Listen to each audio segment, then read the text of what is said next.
Hi Brian, welcome to Learning to the आज हम पढ़िया क्लास 7 हिस्ट्री रो chapter 2 new kings and kingdoms नुआ राजा एवं राज्य सब कौन थिला से विषय पढ़िया ओके एटा क्लास 7 हिस्ट्री रो chapter 2 many new dynasties emerged after the 7th century 7th century परे 700 वर्ष परे बहुत नुआ नुआ सब राजवंश बाहरले ओके 7th सेंचुरी को केबेरु केबे को कहा होचे 600 रु 700 पीरियड को कहा होचे 7th सेंचुरी जेमिति तुमको जेतेबेले के पचारे कि तुमरो ईयर केते तुमरो वर्ष केते तेबेले तुमे जेमिति कहथाओ कि 14 वर्ष चलुचे कि 15 वर्ष चलुचे एमती कहता ओके ना कि पूरा होल कहता कि 15 ईयर सेमती कि जितेबाला 15 ईयर कहता से कौन 15 ईयरटा सरला पर ही सेटा को आम काउंट कर 15 ईयर हिसाब से सेमती 600 टू 700 पीरियडटा को सेटा को कहते आम 7th सेंचुरी सेमती 8th सेंचुरी कहले आम 700 टू 800 पीरियडटा को कहते 8th सेंचुरी ओके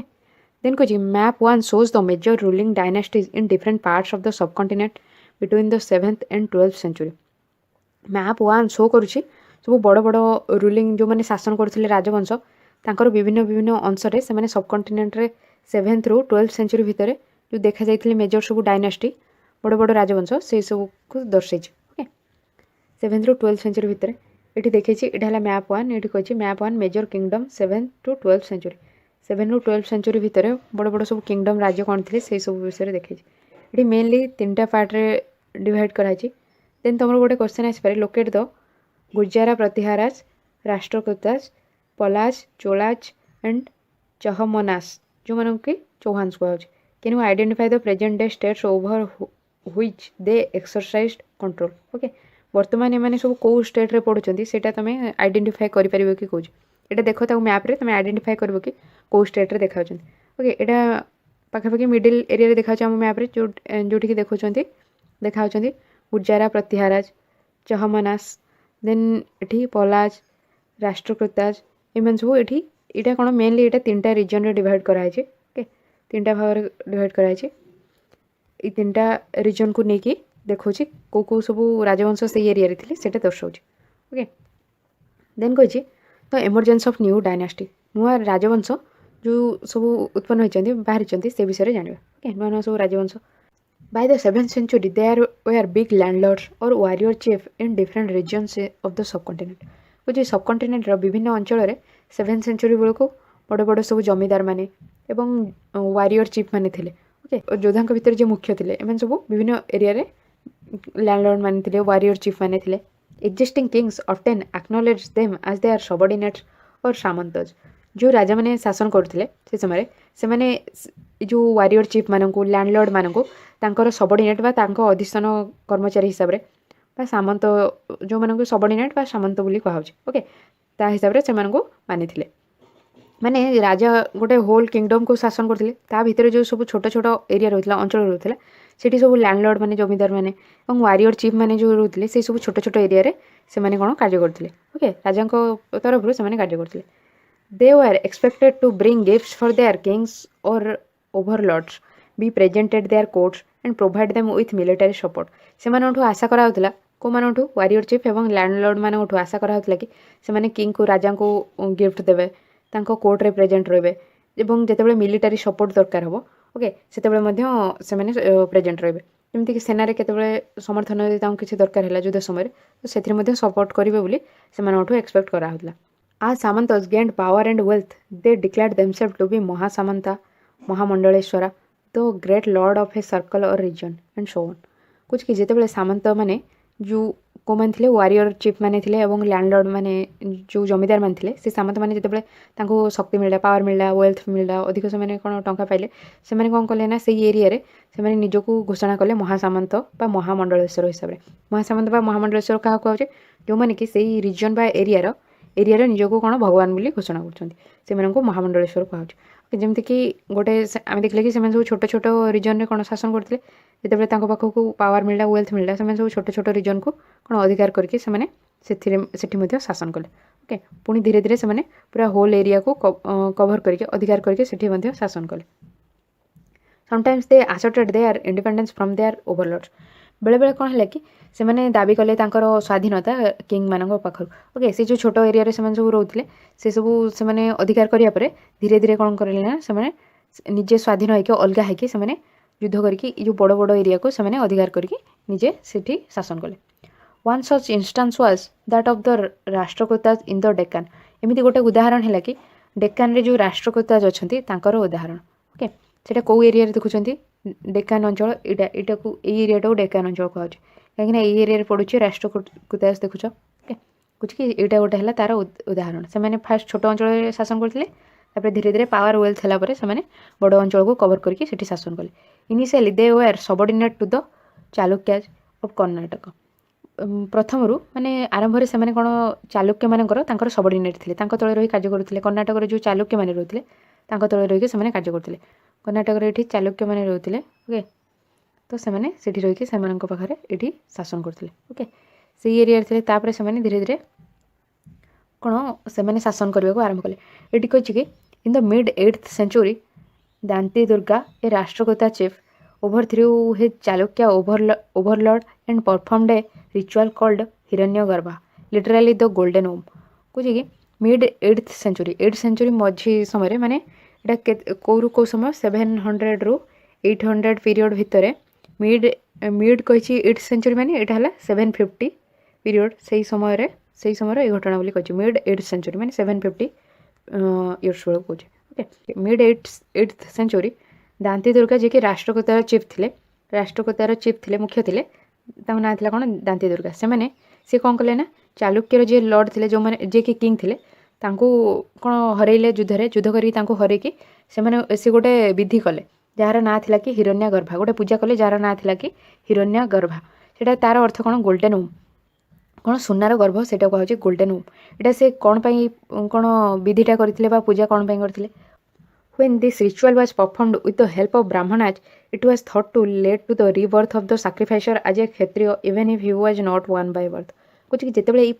विधिटा करा जाए ब्राह्मण को साहाय्य ये जो कौन विधि कराई रिचुआलटा हिरण्यगर्भा ये जिते जहाँ कराई से लोक मैंने भावी था कि जो लोक यहाँ कराई जो साक्रिफाइसर जी त्याग कर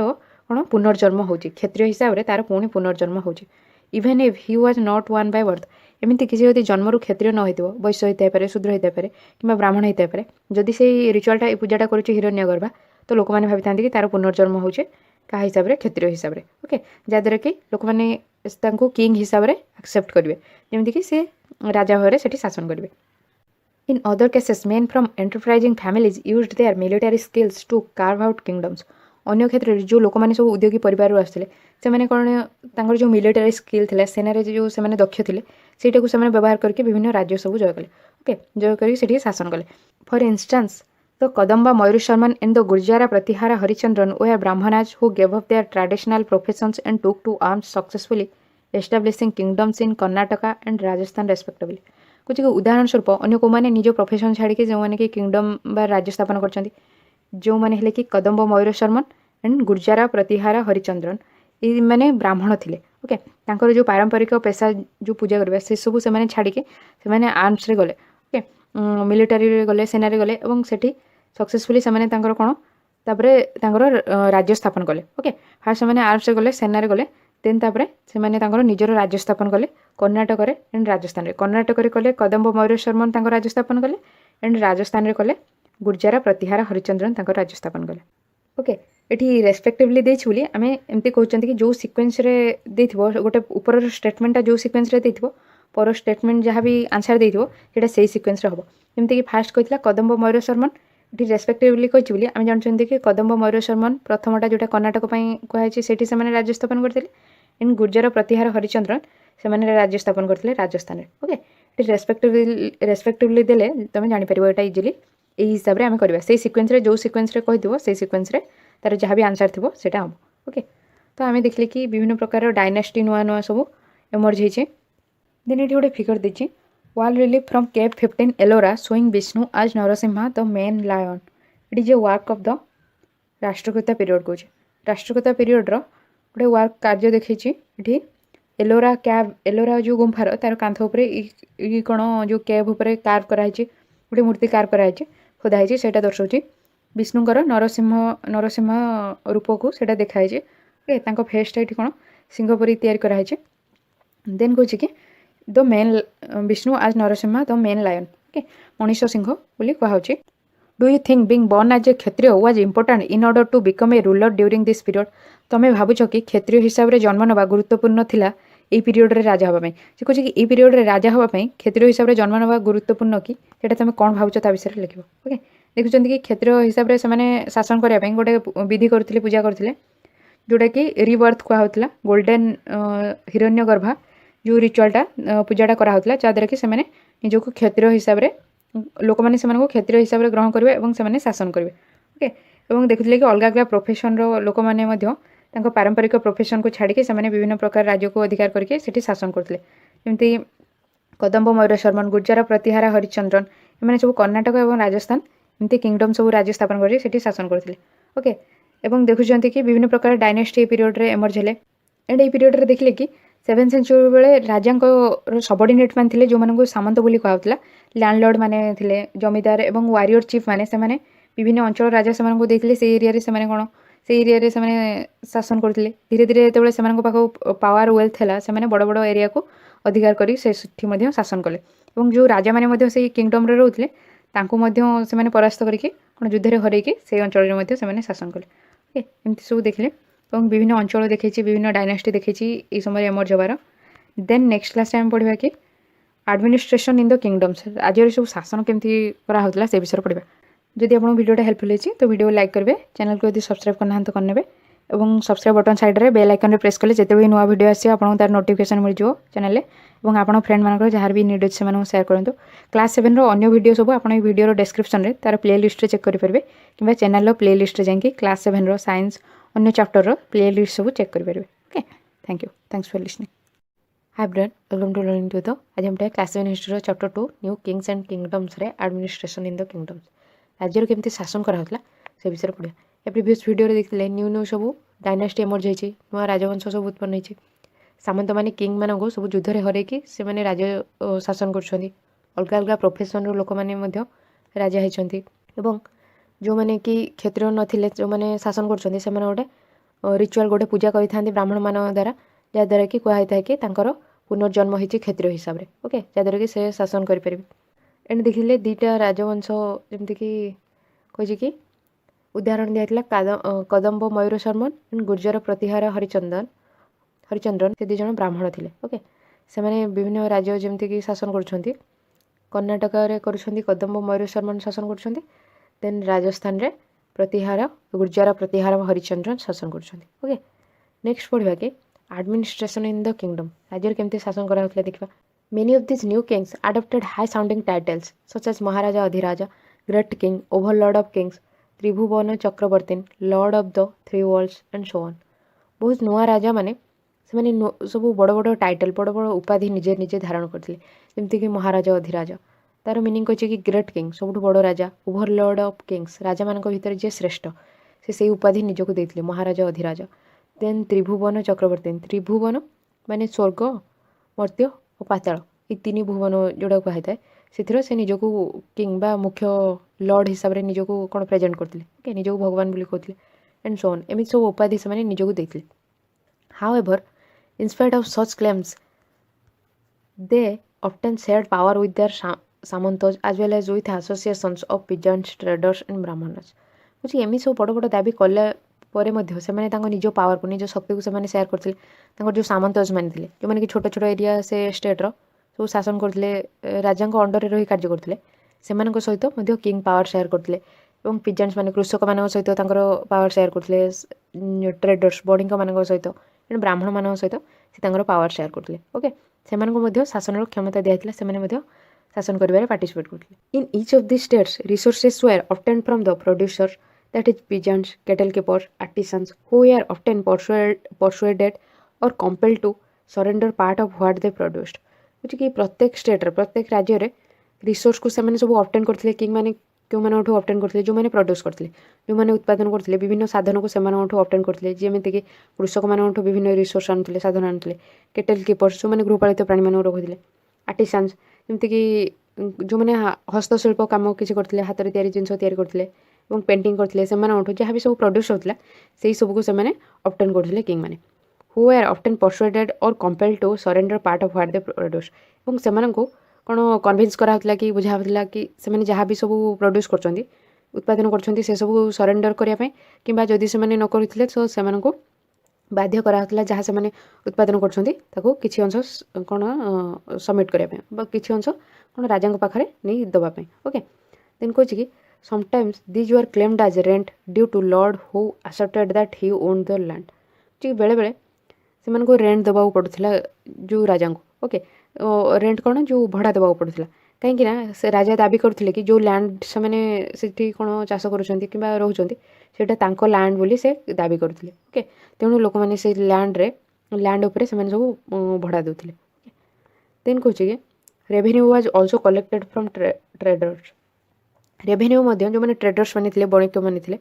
से मानठो मध्य कलेक्ट करा होतला ओके देन एठी कहछि कि रेवेन्यू बा राजस्व जोटा कहउछन्ती ओके टैक्स फॉर्म रे से सब कलेक्ट करा होतला बणिक मानठो मध्य देन कहछि 400 टैक्सेस 400 प्रकार टैक्स अछि कौन कौन से सब किछिटा देइछे तो inscription of the Cholas who ruled in the Tamil Nadu refer to more than 400 terms for different kinds of taxes कुछ कि जो खोदा है पत्थर रे खोदा है जो लेखा चोलज मानकर मिली जोटा कि जो मैंने कि तमिलनाडु शासन करते ओके चोल मैंने तमिलनाडु शासन करते से मिली जो इंस्क्रिप्शन मिली पत्थर रे खोदा होता लेखार मिली से जना पड़े कि से पाखे 400 टर्म्स थिला ओके 400 रु अधिक से पाखे नियम थिला एवं ये सब नियम कौन विभिन्न प्रकार टैक्स थिला जो विभिन्न प्रकार कर लगाउथिले से माने लैंड उपरे टैक्स जो जमी रे चाष करछन्ती ता पय टैक्स जो घरे से रहउछन्ती जो लैंड उपरे जो भूमि उपरे घर होइछि से पय टैक्स होतिले और विभिन्न अलग अलग प्रकार टैक्स रहउथला जेमति कि एठी किछरा कहछि तो most frequently mention tax is बेती taken not in cash but in the form of forced labour and कादमई और लैंड रेवेन्यू कहछि कि अधिक उल्लेख होछि को टैक्स विषय को कर विषय बेती बेती गोटे टैक्स ता विषय कहै छै ई टैक्स रे कोन करा होतले कि से माने कैश फॉर्म रे ताकर जो कर सेटा कैश फॉर्म रे टंका आकार रे सेटा न नथिले को हिसाब रे नथिले in the form of forced labour बाध्य करिके से मानठो सब काम करूथिले सेटा को कहउछन्ती कि बेती से टैक्स रो से जो कर ना हला बेती सेठी कैश फॉर्म रे से माने किछि रेवेन्यू जो अर्थ न नथिले किंतु से माने नथिले फोर्स्ड लेबर फॉर्म रे ओके ताको बाध्य करिके काम करूथिले देन आउट अछि कादमई से कौन लैंड रेवेन्यू जो घर कर जो लैंड उपरे जो जमी उपरे से घर कर जो जमी से चाष कर कर देवा पड़ता ओके दुटा टैक्स मन रखिथो गोटे है बेती आ गोटे है कदमई बेती से कैश फॉर्म रे टैक्स दौ नथिले से फोर्स्ड लेबर देवाई बाध्य होते ओके बाध्य कराइके काम कराला एंड जमीक कि रोड कंस्ट्रक्शन है विभिन्न टेम्पल कंस्ट्रक्शन होती जहाँ कंस्ट्रक्शन वर्क कि फोर्ट दुर्ग ये सब जिन जो राजा स्थापन कर लेबर देवा पड़ूला से काम करा पड़ूला एंड कदमई टैक्स कौन जो लैंड उपरे से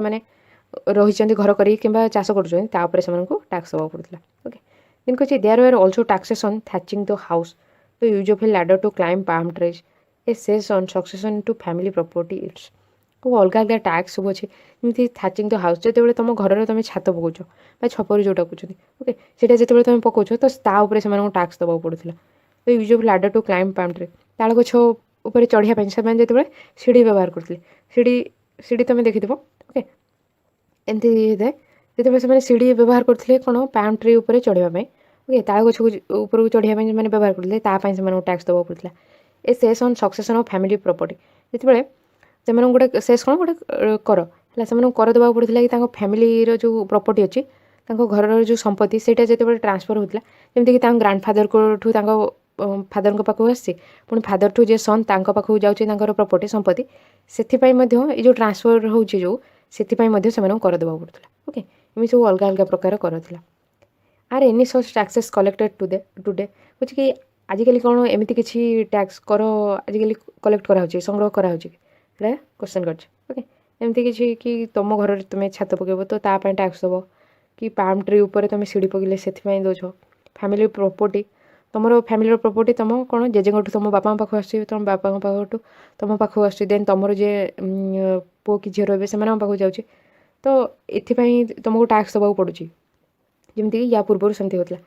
देन कही this resources were use to finance the kings establishment as well as for the construction of temples and forts बुझे कि यही सब रिसोर्स जो साधन को व्यवहार कराला राजा जो विभिन्न एस्टाब्लिशमेंट जो विभिन्न जिन स्थापन करते से फाइनान्स करने ओके से अर्थ प्रोवाइड करने टा देवाई ये सब रिसोर्स जो ऑब्टेन कराला पिजेंट्स मानू कृषक मानू बणिक मानू ସେମାନଙ୍କଠୁ ଯେଉଁ ଟ୍ୟାକ୍ସ ସବୁ ଅବଟେନ୍ କରାହେଉଥିଲା ସେ ସବୁକୁ ବ୍ୟବହାର କରାହେଉଥିଲା ରାଜାଙ୍କର ବିଭିନ୍ନ ଜିନିଷ ସେ ସବୁ ତିଆରି କରିବା ପାଇଁ, ଯେମିତିକି ମନ୍ଦିର ତିଆରି ପାଇଁ, ଦୁର୍ଗ ତିଆରି ପାଇଁ, ଏସବୁ ପାଇଁ ବ୍ୟବହାର କରୁଥିଲେ। They were also used to fight wars which were in turn expected to lead to the acquisition of wealth in the form of plunder and access to land as well as trade routes। କହୁଛି କି ସେ ଯେଉଁ ରିସୋର୍ସକୁ ସେମାନେ ବ୍ୟବହାର କରୁଥିଲେ ଯୁଦ୍ଧ କରିବା ପାଇଁ ମଧ୍ୟ। ଓକେ, ଯୁଦ୍ଧ କରିବା ପାଇଁ ସେ ରିସୋର୍ସକୁ ବ୍ୟବହାର କରୁଥିଲେ ଏବଂ ସେମାନେ ଏକ୍ସପେକ୍ଟ କରୁଥିଲେ, ଆଶା କରୁଥିଲେ କି ଯେଉଁ ସବୁ ମାନେ ରାଜ୍ୟ ସବୁ ଜୟ କରିବେ ସେଠି ଯାହା ସବୁ ୱେଲ୍ଥ ଥିବ, ସେଠି ବି ଯେଉଁ ରାଜ୍ୟ ସେମାନେ ଜୟ କରିଥିଲେ ସେଠି ଯାହା ଲ୍ୟାଣ୍ଡ ଥିବ, ଭୂମି ଥିବ କିମ୍ବା କ୍ୟାସ୍ ଫର୍ମରେ ଟଙ୍କା ଥିବ କି କିଛି ବି ଧାତୁ ଯେମିତିକି ସୁନା ରୂପା ଏସବୁ ଜିନିଷକୁ ସେମାନେ କ'ଣ ୱେଲ୍ଥକୁ ସେମାନେ ଆକ୍ୱାର କରିବେ। ଓକେ, ସେସବୁକୁ ନେଇଯିବେ in the form of plunder, ସେଠି କ'ଣ ଲୁଟି ନେବେ ବା ଲୁଣ୍ଠନ କରିବେ ସେସବୁ ଜିନିଷକୁ। And access to land as well as trade routes, ଏବଂ ସେ ଷ୍ଟେଟ୍ର ଯାହା ସବୁ ଲ୍ୟାଣ୍ଡ ଅଛି, ଜମି ଅଛି, ସେସବୁକୁ ନେଇଯିବେ। ଆଣ୍ଡ ଟ୍ରେଡ୍ ରୁଟ୍ସ, ବାଣିଜ୍ୟ କରିବା ପାଇଁ ଯେଉଁ ସବୁ ରାସ୍ତା ବ୍ୟବହାର କରୁଛନ୍ତି ସେମାନେ ସେସବୁକୁ ମଧ୍ୟ ସେମାନେ ଆକ୍ୱାର କରିବେ, ଯାହାଦ୍ୱାରା କି ସେମାନେ ନିଜ ଷ୍ଟେଟ୍ର ଅଧିକ ୱେଲ୍ଥ ବଢ଼ାଇ ପାରିବେ। ଓକେ, ଏସବୁକୁ ସେମାନେ ବ୍ୟବହାର କରୁଥିଲେ କିଙ୍ଗମାନେ। The functionaries for collecting revenue were generally recruited from influential families and position were often hereditary। କହୁଛି କି ଯେଉଁ କର୍ମକର୍ତ୍ତାମାନେ ଥିଲେ, ଯେଉଁମାନେ ରେଭେନ୍ୟୁ କଲେକ୍ଟ କରୁଥିଲେ, ରାଜସ୍ୱ ସଂଗ୍ରହ କରୁଥିଲେ, କର ସଂଗ୍ରହ କରୁଥିଲେ, ସେମାନେ ରିକ୍ରୁଟ୍ ହେଇଥିଲେ, ନିଯୁକ୍ତି ହେଇଥିଲେ ଇନଫ୍ଲୁଏନ୍ସିଆଲ୍ ଫ୍ୟାମିଲିର ସେମାନେ ସବୁ ଥିଲେ, ପ୍ରଭାବଶାଳୀ ଫ୍ୟାମିଲି, ଯେମିତିକି ସେମାନଙ୍କ ପାଖରେ ଅଧିକ ୱେଲ୍ଥ ଥିବ, ଅଧିକ ଟଙ୍କା ଥିବ କିମ୍ବା ସେମାନେ ରାଜାଙ୍କର ରିଲେସନ୍ରେ କେହି ଥିବେ, ସେଇମାନଙ୍କୁ ହିଁ ସବୁ ନିଯୁକ୍ତି କରାହେଉଥିଲା କର ସଂଗ୍ରହ ପାଇଁ। ଆଣ୍ଡ ପୋଜିସନ୍ ୱେର୍ ଅଫଟେନ୍ ହେରିଡିଟାରୀ, ଏବଂ ଏଇ ଯେଉଁ ପୋଜିସନ୍ଟା ଥିଲା ରେଭେନ୍ୟୁ କଲେକ୍ଟ କରିବାର, କର ସଂଗ୍ରହ କରିବାର, ଏଇଟା ହେରିଡିଟାରୀ ଥିଲା, ବଂଶାନୁଗତ। ମାନେ ଯିଏ ତାଙ୍କର ପ୍ୟାରେଣ୍ଟସ୍ ଯଦି ସେଇ ପୋଜିସନ୍ରେ ଥିବେ, ତାଙ୍କ ଫାଦର ଯଦି ସେ ପୋଜିସନ୍ର ରହୁଛନ୍ତି ତ ତାଙ୍କ ପୁଅ ବି ସେ ପୋଜିସନ୍ରେ ରହିବ, ଦେନ୍ ତାଙ୍କର ଯେଉଁ ପୁଅ ରହିବେ ସେ ବି ସେଇ ପୋଜିସନ୍ରେ ରହିବେ, କିମ୍ବା ତାଙ୍କର କେହି ଭାଇ ଥିଲେ ସେମାନେ ସେଇ ପୋଜିସନ୍ରେ ରହିବେ। ଓକେ, ଏଇଟା ହେରିଡିଟାରୀ ଥିଲା, ବଂଶାନୁଗତକ ଥିଲା। ଓକେ, ଅନ୍ୟ କେହି ସେଇ ପୋଜିସନ୍କୁ ନେଇପାରୁନଥିଲେ। This was true about the army as well, ଏଇଟା ଆର୍ମି ପାଇଁ ମଧ୍ୟ ଏଇଟା ସତ୍ୟ ଥିଲା କି ଆର୍ମିରେ ଯଦି ତାଙ୍କର କେହି ଜେଜେ ରହୁଥିଲେ ତ ତାଙ୍କ ଫାଦର ବି ରହୁଥିଲେ, ଦେନ୍ ତାଙ୍କ ଭାଇ ବି ରହୁଥିବେ, ଦେନ୍ ସେ ନିଜେ ବି ରହିପାରିବେ। ଏମିତି ଏଇଟା କ'ଣ ହେରିଡିଟାରୀ ଥିଲା ଆର୍ମିରେ ବି ଯେଉଁମାନେ ଜଏନ୍ କରୁଥିଲେ। In many cases close relatives of the king held this positions, ବହୁତ କେସ୍ରେ ରାଜାଙ୍କର ଯିଏ କ୍ଲୋଜ୍ ରିଲେଟିଭ୍ ରହୁଥିଲେ, ନିକଟ ସମ୍ପର୍କୀୟ ଲୋକ ରହୁଥିଲେ, ସେଇମାନେ ମଧ୍ୟ ଏଇ ପୋଜିସନ୍ରେ ସେମାନେ ରହୁଥିଲେ। ଓକେ, ଏଇ ପୋଜିସନ୍ରେ ସେମାନଙ୍କୁ ନିଯୁକ୍ତି ଦିଆହେଉଥିଲା। ଓକେ, ଆଜି ଆମେ ପଢ଼ିଲେ କି ରାଜାଙ୍କର କେମିତି ଶାସନ କରାହେଉଥିଲା। ରାଜା କ'ଣ ନିଜକୁ ସବୁ ବଡ଼ ବଡ଼ ଉପାଧି ଦେଇଥିଲେ, ଯେମିତି ମହାରାଜା, ଅଧିରାଜ, ଦେନ୍ ତ୍ରିଭୁବନ ଚକ୍ରବର୍ତ୍ତୀ, ଯେମିତିକି 3 ୱାର୍ଲଡ୍ସର ସେ କିଙ୍ଗ, ନିଜକୁ ଭଗବାନ ବୋଲି ମାନୁଥିଲେ। ସ୍ୱର୍ଗ ମର୍ତ୍ତ୍ୟ ପାତାଳର ସେ ନିଜକୁ କ'ଣ କିଙ୍ଗ ବୋଲି ଭାବୁଥିଲେ। ମହାରାଜା ଅଧିରାଜ ହେଲା ଗ୍ରେଟ୍ କିଙ୍ଗ, ସବୁଠୁ ବଡ଼ ରାଜା, ସେ ଉପାଧି ସେ ଦେଇଥିଲେ। ଏତେ ସବୁ ଉପାଧି ଦେଲା ପରେ ମଧ୍ୟ ସେ ତାଙ୍କର ଯେଉଁ ପାୱାରକୁ ସେ ସେୟାର କରୁଥିଲେ ସାମନ୍ତମାନଙ୍କ ସହିତ, ଦେନ୍ କୃଷକମାନଙ୍କ ସହିତ, ଟ୍ରେଡର୍ସ ମାନଙ୍କ, ବଣିକମାନେ, ବ୍ରାହ୍ମଣମାନଙ୍କ ସହିତ ସେ ପାୱାରକୁ ସେୟାର କରୁଥିଲେ। ଏବଂ ପ୍ରତ୍ୟେକ ଷ୍ଟେଟ୍ରେ ରିସୋର୍ସ ଯାହା ବି ଅବଟେନ୍ କରୁଥିଲେ ସେ ସବୁ ପ୍ରଡ୍ୟୁସରମାନଙ୍କଠୁ ଅବଟେନ୍ କରୁଥିଲେ, ଯେମିତିକି କୃଷକମାନଙ୍କଠୁ, କ୍ୟାଟେଲ୍ ଗୃହପାଳିତ ପ୍ରାଣୀ ଯେଉଁମାନେ ରଖୁଛନ୍ତି ସେମାନଙ୍କଠୁ, ଆର୍ଟିସାନ୍ସ ମାନେ ଯେଉଁମାନେ ହାତ ତିଆରି କାର୍ଯ୍ୟ କରୁଛନ୍ତି, ଏବଂ ବିଭିନ୍ନ ଯେମିତିକି ପେଣ୍ଟିଂ କାର୍ଯ୍ୟ, ହସ୍ତ ତିଆରି ବିଭିନ୍ନ ପ୍ରକାର କଳା କରୁଛନ୍ତି, ସେସବୁ ଲୋକମାନଙ୍କଠୁ ମଧ୍ୟ ସେସବୁ ରିସୋର୍ସକୁ ଅବଟେନ୍ କରୁଥିଲେ। ଆଣ୍ଡ ସେମାନଙ୍କୁ ବୁଝାଉଥିଲେ କି କିଛି ଯାହା ବି ସେମାନେ ପ୍ରଡ୍ୟୁସ୍ କରୁଛନ୍ତି ସେସବୁ କିଙ୍ଗକୁ ଦେବା ପାଇଁ, କିମ୍ବା ଯଦି ସେମାନେ ଦେଉନଥିଲେ ତ ସେମାନଙ୍କୁ ବାଧ୍ୟ କରାହେଉଥିଲା ସେସବୁ ଦେବା ପାଇଁ। ଆଣ୍ଡ ବେଳେବେଳେ ରେଣ୍ଟ, ଯେଉଁ ସବୁ ଲ୍ୟାଣ୍ଡରେ ସେମାନେ ରହୁଥିଲେ ସେଇଟାକୁ ରାଜା ତାଙ୍କର ନିଜ ଲ୍ୟାଣ୍ଡ କହି ସେଇ ଜାଗାରୁ ମଧ୍ୟ ସେ ରେଣ୍ଟ ହିସାବରେ, ଭଡ଼ା ହିସାବରେ କ'ଣ ସେ ରେଭେନ୍ୟୁ ନେଉଥିଲେ। ଆଣ୍ଡ ଟ୍ରେଡର୍ସ ମାନଙ୍କଠୁ ମଧ୍ୟ ସେ କର ସଂଗ୍ରହ କରୁଥିଲେ। 400ରୁ ଅଧିକ ସେମାନଙ୍କର ଟ୍ୟାକ୍ସ ଅଛି। ଓକେ, ତା ଭିତରେ ଚୋଳଜ ମାନେ ଶାସନ କରୁଥିଲେ କେଉଁଠି, ତାମିଲନାଡ଼ୁରେ। ଓକେ, ଏଇଟା ମନେ ରଖିବ, ଚୋଳଜ ମାନେ ରୁଲ୍ଡ ଇନ୍ ତାମିଲନାଡ଼ୁ, ଚୋଳମାନେ ତାମିଲନାଡ଼ୁରେ ଶାସନ କରିଥିଲେ। ଏବଂ ସେଠି ଯେଉଁ ପଥରରେ ଖୋଦା ହେଇକି ଲେଖା ଅଛି ସେଇଥିରୁ ଜଣାପଡ଼ୁଛି କି ତାଙ୍କର 400ରୁ ଅଧିକ କ'ଣ ଯେଉଁ ଟ୍ୟାକ୍ସ ପାଇଁ ତାଙ୍କର ବିଭିନ୍ନ ପ୍ରକାର ନିୟମ ଥିଲା। ମୋଷ୍ଟ କମନ୍ ଟ୍ୟାକ୍ସ ଦୁଇଟା ମନେ ରଖିବ, ବେତି ଆଉ ଗୋଟେ କାଦମଇ। ବେତିଟା ହେଲା କି ସେ ଟ୍ୟାକ୍ସକୁ ସେମାନେ କ୍ୟାସ୍ ଫର୍ମରେ ନେଉନଥିଲେ କିନ୍ତୁ ଫୋର୍ସ ଲେବର ଫର୍ମରେ ନେଉଥିଲେ। କାଦମଇ ହେଲା ଲ୍ୟାଣ୍ଡ ରେଭେନ୍ୟୁ, ଯେଉଁ ଲ୍ୟାଣ୍ଡ ଉପରେ ତୁମେ ଘର କରୁଛ କିମ୍ବା ଚାଷ କରୁଛ ତା ପାଇଁ ତୁମକୁ କର ଦେବାକୁ ପଡ଼ିବ। ଆଣ୍ଡ ଅନ୍ୟ ଯେମିତିକି ଟ୍ୟାକ୍ସ ଥିଲା, ଯଦି ଘରର ଛାତ ପକାଉଛ କିମ୍ବା ତାଳ ଗଛ ଉପରକୁ ତୁମେ ସିଡ଼ି ପକାଇଲେ ସେଥିପାଇଁ ଦେଉଛ। ଫ୍ୟାମିଲି ପ୍ରପର୍ଟି ତୁମ ଫାଦରଙ୍କଠୁ ତୁମ ପାଖକୁ ଆସିଛି, ଦେନ୍ ତୁମ ସନ୍ଙ୍କ ପାଖକୁ ଯାଉଛି, ଏଥିପାଇଁ ମଧ୍ୟ ତୁମକୁ ଟ୍ୟାକ୍ସ ଦେବାକୁ ପଡ଼ୁଥିଲା। ଏସବୁ ଟ୍ୟାକ୍ସେସନ୍ ସବୁ 400ରୁ ଅଧିକ ପ୍ରକାର ସେମାନଙ୍କର ଟ୍ୟାକ୍ସ ଥିଲା। ଓକେ, ଦେନ୍ ଦେଖିଥିଲେ ରାଜା ସବୁ ଯେଉଁ ପ୍ରଡ୍ୟୁସରମାନଙ୍କଠୁ ବିଭିନ୍ନ ରିସୋର୍ସ ଆଣୁଥିଲେ ତାକୁ ବ୍ୟବହାର କରୁଥିଲେ ସେ ବିଭିନ୍ନ କାର୍ଯ୍ୟ କରିବା ପାଇଁ, ଯେମିତିକି ୱାର୍ ପାଇଁ, ଯୁଦ୍ଧ ପାଇଁ ବ୍ୟବହାର କରୁଥିଲେ, ବିଭିନ୍ନ ମନ୍ଦିର, ଦୁର୍ଗ ତିଆରି ପାଇଁ ବ୍ୟବହାର କରୁଥିଲେ। ଓକେ, ଏଣ୍ଡ ଦେଖିଲେ କି ଯେଉଁ ଲ୍ୟାଣ୍ଡ ସବୁ ରହୁଛି ଯୁଦ୍ଧ ଜିତିଲା ପରେ ସେସବୁ ଲ୍ୟାଣ୍ଡ ଏବଂ ଟ୍ରେଡ୍ ରୁଟ୍କୁ ସେସବୁକୁ ସେମାନେ ଆକ୍ୱାର କରୁଥିଲେ, ନେଇଯାଉଥିଲେ ଏବଂ से राज्य जहाँ भी वेल्थ रोला से सब लुटि नथिले लुंठन करते एंड लैंड रेवेन्यू जो मैंने सब कलेक्ट जो रेवेन्यू जो मैंने कलेक्ट करते कर जो मैंने संग्रह करते से साधारणतः इन्फ्लुएंशियल फैमिली रे थिले किंबा राजा क्लोज रिलेशन जो मैंने से रोते और ये पोजिशनटा हेरिडिटरी था जोटा फादर पाखे रोते से सन को पाखु से पोजिशन जाता पुणी से पोजिशन ही से पदर पुणी भी जो सन रोते कि भाई रोते से पोजिशन रोते यहाँ सेम आर्मी केस आर्मी जो मैंने रोते से पोजिशन हेरिडिटरी था वंशानुगत था एवं जमी आर्मी जे भी चाहिए जो मैंने जहाँ भी क्राइटेरिया रोचे से पार कलापर से आर्मी जॉइन कर किंतु से कौन होता कि आर्मी रे जो मैंने जाते हैं वंशानुगत था फैमिली जदि जाइए तो से जे सन सन कि ग्रांड सन से सब जापरेंगे आर्मी ओके नेक्स्ट पढ़ा प्रशस्तिस एंड लैंड ग्रांट्स ओके से विषय नेक्स्ट वीडियो पढ़ा आज यार प्रीवियस वीडियो आप video description class 6 sorry class 7 history playlist check करेंगे हिस्ट्री प्लेलिस्ट अच्छी से चेक करेंगे और क्लास 7 अन्य चैप्टर वीडियो तार प्लेलिस्ट डिस्क्रिप्शन अच्छे कि चैनल प्लेलिस्ट क्लास 7 विभिन्न चैप्टर प्लेलिस्ट अच्छी से चेक करेंगे ओके जदि आप आज वीडियोटा हेल्पफुल अच्छी तो वीडियो लाइक करेंगे चैनल को यदि सब्सक्राइब करना तो करेंगे और सब्सक्राइब बटन साइड में बेल आइकन प्रेस कले जिते भी नुआ वीडियो आसो आप नोटिफिकेशन मिल और आप फ्रेंड मान जार भी दरकार अच्छे से शेयर करूँ okay thank you thanks for listening hi ब्रन welcome to learning to the आज हम पढ़ा class 7 history chapter 2 new kings and kingdoms रे prashastis and land grants prashasti कौन और लैंड ग्रांट कौन लैंड कौ मान सब बंटा जाऊला से विषय पढ़ा ओके या previous video administration in the kingdom रे देखिले राजा तांकर जो शासन भार सेटा अन्य मान सहित शेयर करुले से पावर को शेयर करते जमीक सामंत मान सहित पिजेंट्स मान सहित एंड ट्रेडर्स बणिक मैंने ब्राह्मण मान सहित पावर को शेयर करते देखी कि 400 रु अधिक प्रकार टैक्स था दुईटा मेन टैक्स मन रखि बेती आ गए कादमई बेती कौन से फोर्स लेबर फर्म रे निया कैश फर्म रे टंका हिसाब से निजाऊन किंतु लोक मान कम कराई नियाला ओके बाध्यतामूलक भाव में से कम कराला कादमई टैक्स रे कौन लैंड रेवेन्यू जो लैंड उपर तुम घर कर कि कृषि कार्य कर तुमको टैक्स दबा पड़ता एंड देखिए कि जो मैंने टैक्स कलेक्ट करुले जो लोक मैंने जो फंक्शनारीज मैंने टैक्स कलेक्शन थे से पोजिशनटा कौन थी ना हेरिडिटरी वंश ही जदि जड़े कि टैक्स कलेक्ट कर नेक्स्ट पीढ़ी को से पोजिशन रे नेक्स्ट पीढ़ी लोक ही रही ओके से आर्मी रे सेमती थिला ओके आज हम पढ़ा प्रशस्तिज एंड लैंड ग्रांट्स प्रशस्ति कौन prashastis content detail that may not be literally true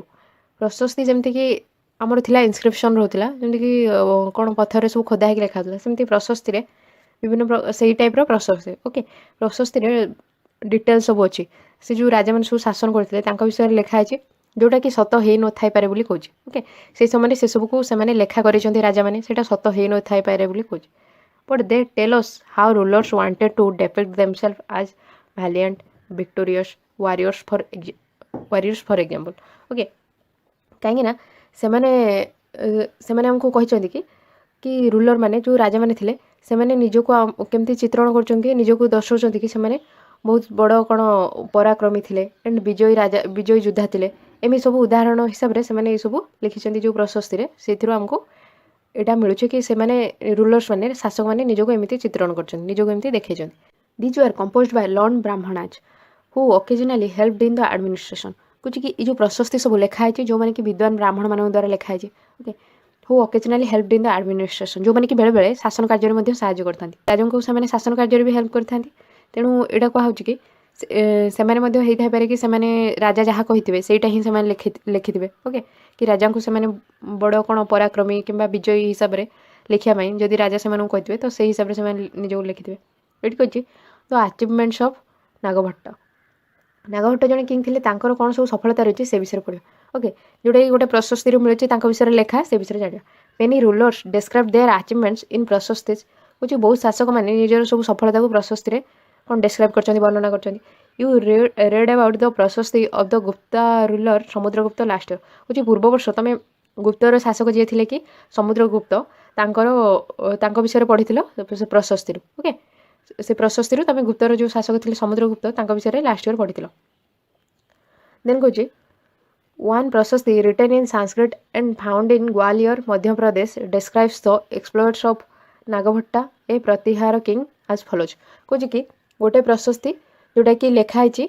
Sanskrit एवं सेटा मिली मध्यप्रदेश राज्यर मध्यप्रदेश मिली ग्वालियर गोटे जगार से मिली एवं सेटा दर्शाऊँ कि जो नागभट्ट थे नागभट्ट किए ना प्रतिहार किंग थे प्रतिहार डायनेस्टी आम देखते गोटे प्रतिहार राजवंश था सेठी कौन प्रतिहार जो किंग थे नागभट्ट तांकर पराक्रम विषय से वर्णना कराई ओके से जो प्रशस्तीटा मिली मध्यप्रदेश ग्वालियर कौन कौन लिखाई the kings of Andhra Saindhava Sindh Vidarbha part of Maharashtra and Kalinga part of Odisha fell before him even as he was a Prince कुछ कि एमती कि जिते से प्रिंस थे राजकुमार थे से यही स्टेट्र राजा मैंने सब आगे हारी धराशायी होते आंध्रर सैंधव जोटा सिंध्र राजा विदर्भ जोटा कि महाराष्ट्र गोटे अंश कलिंग पार्ट ऑफ ओडिशा ओडिशार पार्ट था एठिकार सब राजा मैंने आगे हारी धराशायी होते जिते कि से जड़े प्रिंस थे सेमती प्रशस्ति से लिखाए he won a victory over Chakrayudha the ruler of Kanauj से कनौजर राजा जी चक्रयुद्ध थे विरुद्ध से विजय प्राप्त करते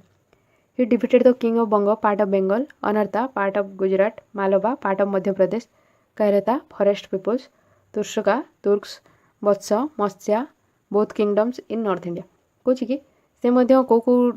कौ राज्य सब राजा मान हरई बंग जोटा कि बेंगल पार्ट थिला ओके बेंगल पार्ट थिला अनर्ता पार्ट ऑफ गुजरात गुजरात अंश थिला Malwa part of Madhya Pradesh part थिला सेटा कैरता जोटा कि फॉरेस्ट पीपल माने थिले सेठिकार राजा से हरई तुर्सका तुर्क्स देन बत्सा मत्स्या ए दुटा राज्य थिला नॉर्थ इंडिया ओके उत्तर भारत थिला से सब राजा से विजय प्राप्त करते जोटा लिखाई also see if you can find some of the areas mentioned in the inscription on map one कौच कि मैप वन रे एमती जो जगह सब मेंशन है इनस्क्रिप्शन रे से सब जगह पाउछ कि सेटा मैप वन रे देख ओके ये चैप्टर में मैप वन देख other rulers made similar claims आज वेल अन्य शासक मैंने सामान प्रकार सब दाबी कर राजागण सब जीति why do you think they made this claims तुम्हें कौन भावुच कि दाबी कौन कर kings often rewarded brahmanas by grants of land राजा मैंने बहुत समय ब्राह्मण मान लैंड सब भूमि अनुदान करके दान देके पुरस्कृत करुले okay these are recorded on copper plates which are given to those who received the land ये सब को लिखाई रखाई कॉपर प्लेट्र तंबार सब प्लेट्रे पात्र लिखाई रखाई जोगुड़ा कि जो मैंने लैंड पाते से कपर जो लिखाई रखाई प्लेट्रे से दिखाला ओके ये गोटे इमेज देती जोटा कपर प्लेट्रे तंबार प्लेट्रे लिखाई जो मानक जमी अनुदान कराई दान दिखाई से ये कपर प्लेट दिखाला कि से जगह सब मिली बोली गोटे प्रमाण हिसाब से रोला okay this is a set of copper plates recording a grant of land made by a ruler in the 9th century written partly in Sanskrit and partly in Tamil कौच कि यहाँ गोटे set of Kapoor plate okay यहाँ Kapoor प्लेट्र set देती जो कि लिखाई जो सब लैंड को राजा मैंने 9th सेंचुरी सब दान करते ब्राह्मण मान ओके जोड़ा कि किसी अंश संस्कृत लिखाई और किसी तमिल लिखाई okay the rings holding the plates together is secured with the royal seal to indicate that this is an authentic document कौच कि जो रिंगटा होल्ड कर प्लेट को ये देखिपार गोटे रिंगटा होल्ड कर प्लेट को ओके जो रिंगटा होल्ड कर गोटे रॉयल सील मराई ओके राजकीय गोटे मोहर मराई जहाद्वारा कि तुम जापर ऑथेंटिक ओके कि ये राजा ही मिली से सील रू से जापर ओके देन कही जो ब्राह्मण मान सब लैंड दिहला लैंड से कौन दान हिसाब से दिहला पुरस्कार दिहला से कपर प्लेट दिहला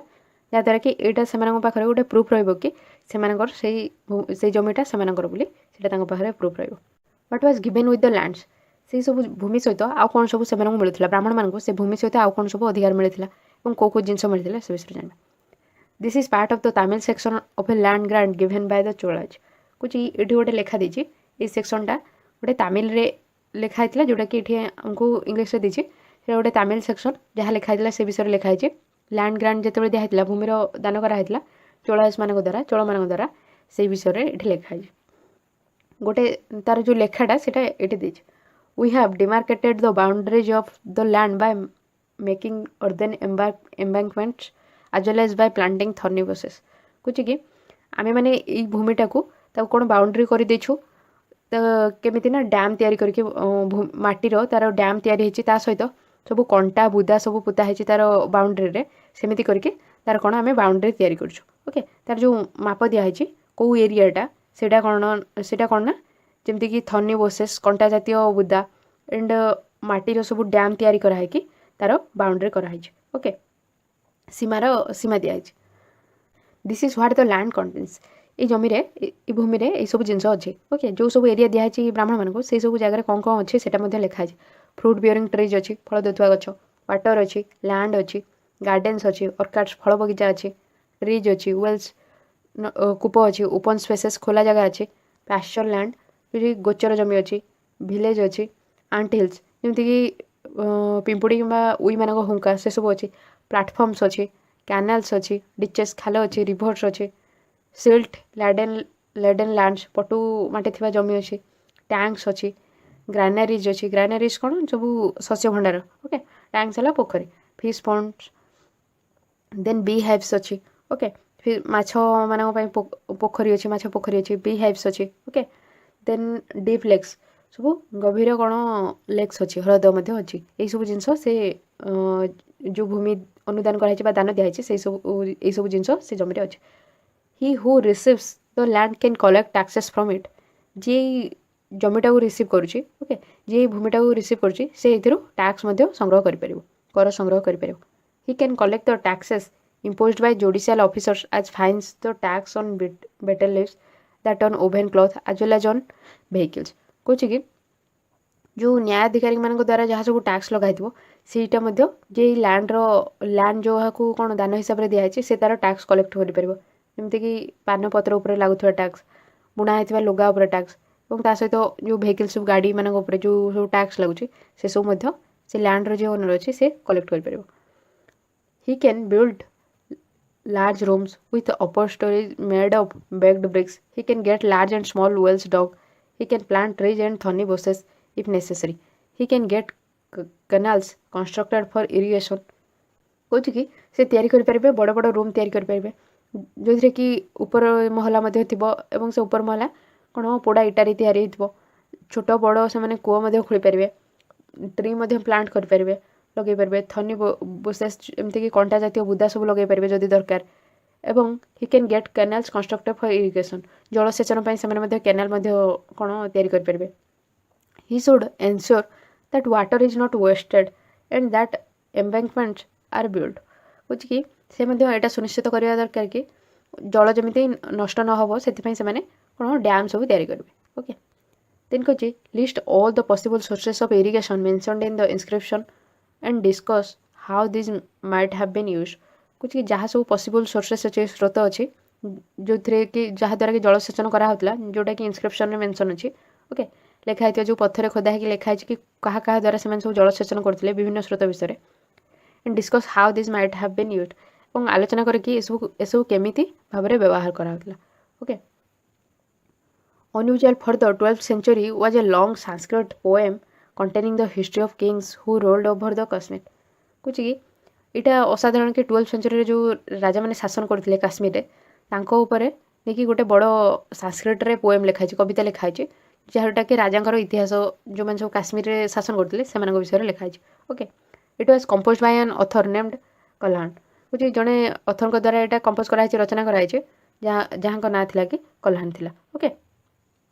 देन कहे he used a variety of sources including inscriptions, documents, eyewitness accounts and earlier histories to write his account।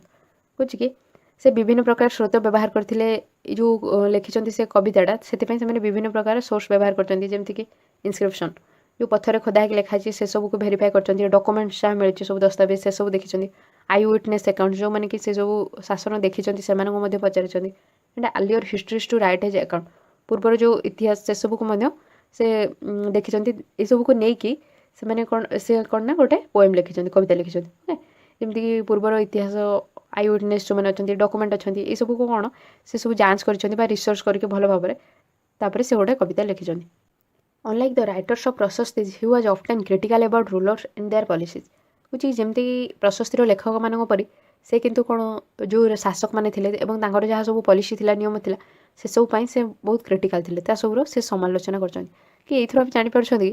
जहाँ सब इनस्क्रिप्शन लिखाई कि राजा मान विषय बढ़ई चढ़ई लिखाई कि से अन्य राजा मान कौन जीति अन्य राजा मान बहुत राज्यर राजा मैंने कौन से हारी ये सब जो लिखाई यहाँ कौन सत हो न थाई पारे। ओके,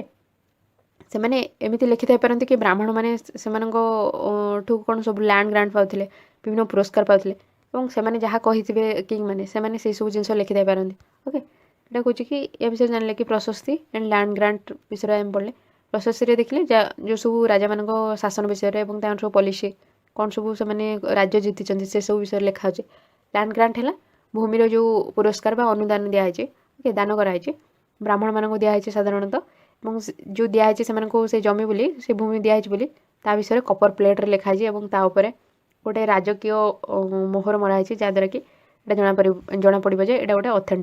ଅଥେଣ୍ଟିକ୍ ମାନେ ସେଇ ଜମିଟା ତାଙ୍କର ବୋଲି ସେଇଟା ଜାଣିବା ପାଇଁ ସେ ମୋହରଟା ମଧ୍ୟ ସେ ପ୍ଲେଟ୍ ଉପରେ ଲଗାହେଇଛି। ଓକେ, ପ୍ଲେଟ୍ରେ ଯେଉଁ ରିଙ୍ଗଟା ଅଛି ତା ଉପରେ ଲଗାହେଇଛି। ଓକେ, ଦେନ୍ ଦେଖିଲେ କି କଲ୍ହାଣ ଯିଏକି କାଶ୍ମୀରରେ ଜଣେ ଅଥର ଅଛନ୍ତି ଯିଏକି ଲେଖିଛନ୍ତି ଗୋଟେ ପୋଏମ୍ ଲେଖିଛନ୍ତି ଏବଂ ସେ ବହୁତ ଡକୁମେଣ୍ଟ ସବୁ ରିସର୍ଚ୍ଚ କରିକି ଏଇ ରୁଲର ମାନେ ଇତିହାସରେ ଯେଉଁ ସବୁ ରୁଲର ଅଛନ୍ତି କାଶ୍ମୀରରେ ଯେଉଁମାନେ ସବୁ ଶାସନ କରିଥିଲେ ସେମାନଙ୍କ ବିଷୟରେ ସେ ଲେଖିଛନ୍ତି। ଓକେ, ଏବଂ ସେ ବହୁତ ସେମାନଙ୍କର ସମାଲୋଚନା ମଧ୍ୟ କରିଛନ୍ତି। ଏଥିରୁ ଆମେ ଜାଣିଛନ୍ତି କି ଯାହା ସବୁ ଇନସ୍କ୍ରିପ୍ସନରେ ଲେଖା ଅଛି ସେଇଟା ମଧ୍ୟ ସତ ହେଇନଥାଇପାରେ। ଓକେ, ପ୍ରୋବାବିଲିଟି ଅଛି ଆଉ। ଦେନ୍ କହୁଛି କି ୱେଲଫେୟାର ଫର୍ ୱେଲ୍ଥ, ୟା ବିଷୟରେ ଆମେ ନେକ୍ସଟ କ୍ଲାସ୍ରେ ପଢ଼ିବା। यार क्लास 7 हिस्ट्री जिते सब वीडियो अच्छी आपंकर से सब आप video description class 7 history playlist check करेंगे और क्लास 7 अन्य सब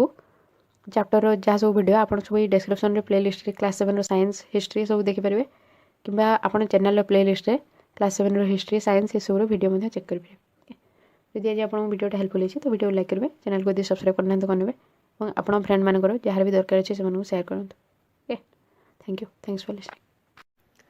हाय everyone, welcome to learning to the आज हम पढ़ा class 7 history chapter 2 new kings and kingdoms रे वेलफेयर फॉर वेल्थ से वेलफेयर होता लड़ाई होता युद्ध होता से विषय पढ़ा। ओके, वेल्थ जितक धन संपत्ति रोला सुना गहना जितक रूपा से सब रोला से सब जो लड़ाई होता से विषय पढ़ा। या प्रीवियस क्लास रे देखी कि केतक जो लैंड सब राजा माने दौले जो मैंने सब ब्राह्मण मैंने रोते से बहुत सारा लैंड डोनेट करते लैंड ग्रांट देते ता सहित से कपर प्लेट दिखाई। ओके,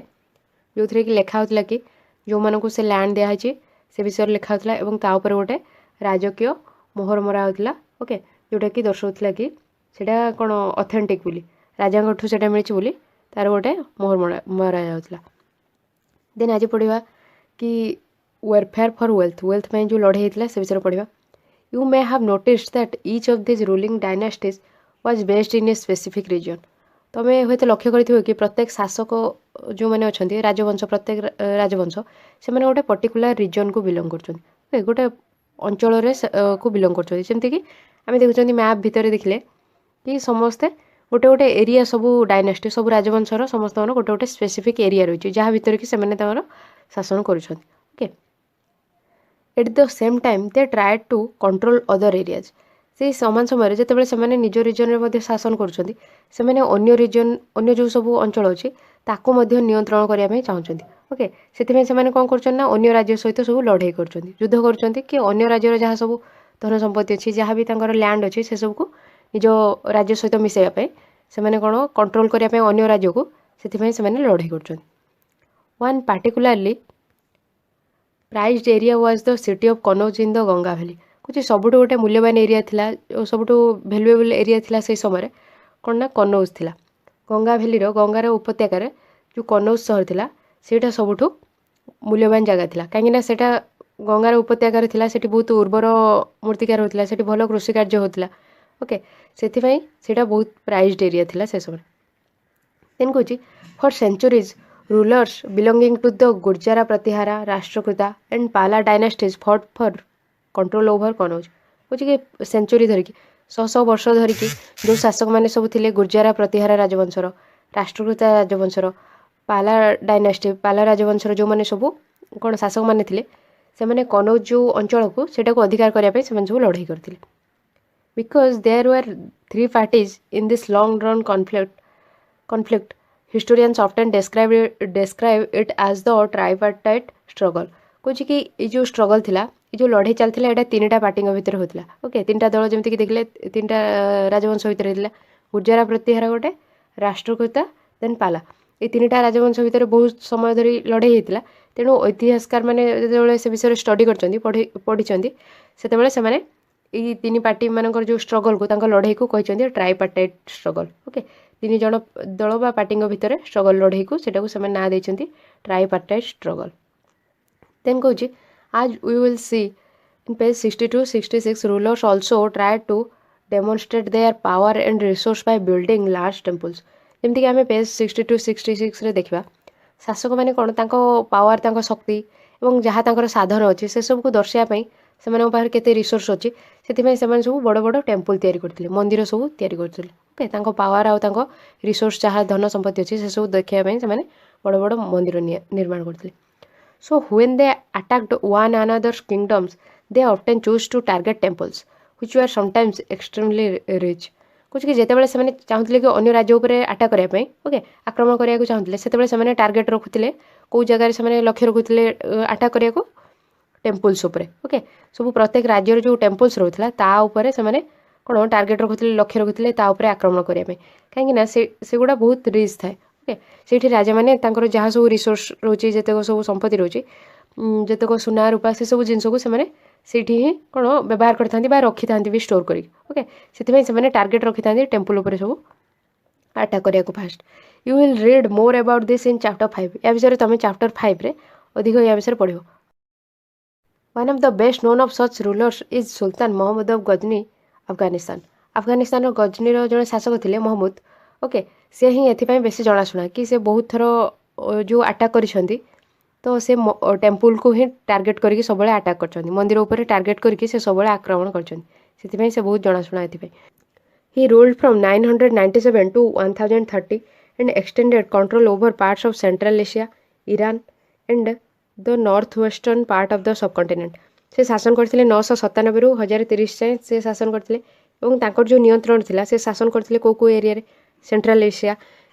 रे सब को कंट्री जाउतला अफगानिस्तान ताजिकिस्तान उज्बेकिस्तान किर्गिस्तान ये सब कंट्री सेंट्रल एशिया रे जाउतला जाउची एंड ईरान रे मध्ये शासन करथिले और नॉर्थ वेस्टर्न पार्ट सब कॉन्टिनेंट जो सब नॉर्थ वेस्टर्न पार्ट रहा देखिए पाकिस्तान अफगानिस्तान ये सब एरिया को लेकिन से शासन करते he raided the subcontinent almost every year his targets were wealthy temples से प्रत्येक वर्ष सब कॉन्टिनेंट जो सब टेम्पल थिला सब कौन धनशाली बहुत अधिक वेल्थ रोला जो सब टेम्पल रे से सब टेम्पल उपर से चढ़ाऊ करते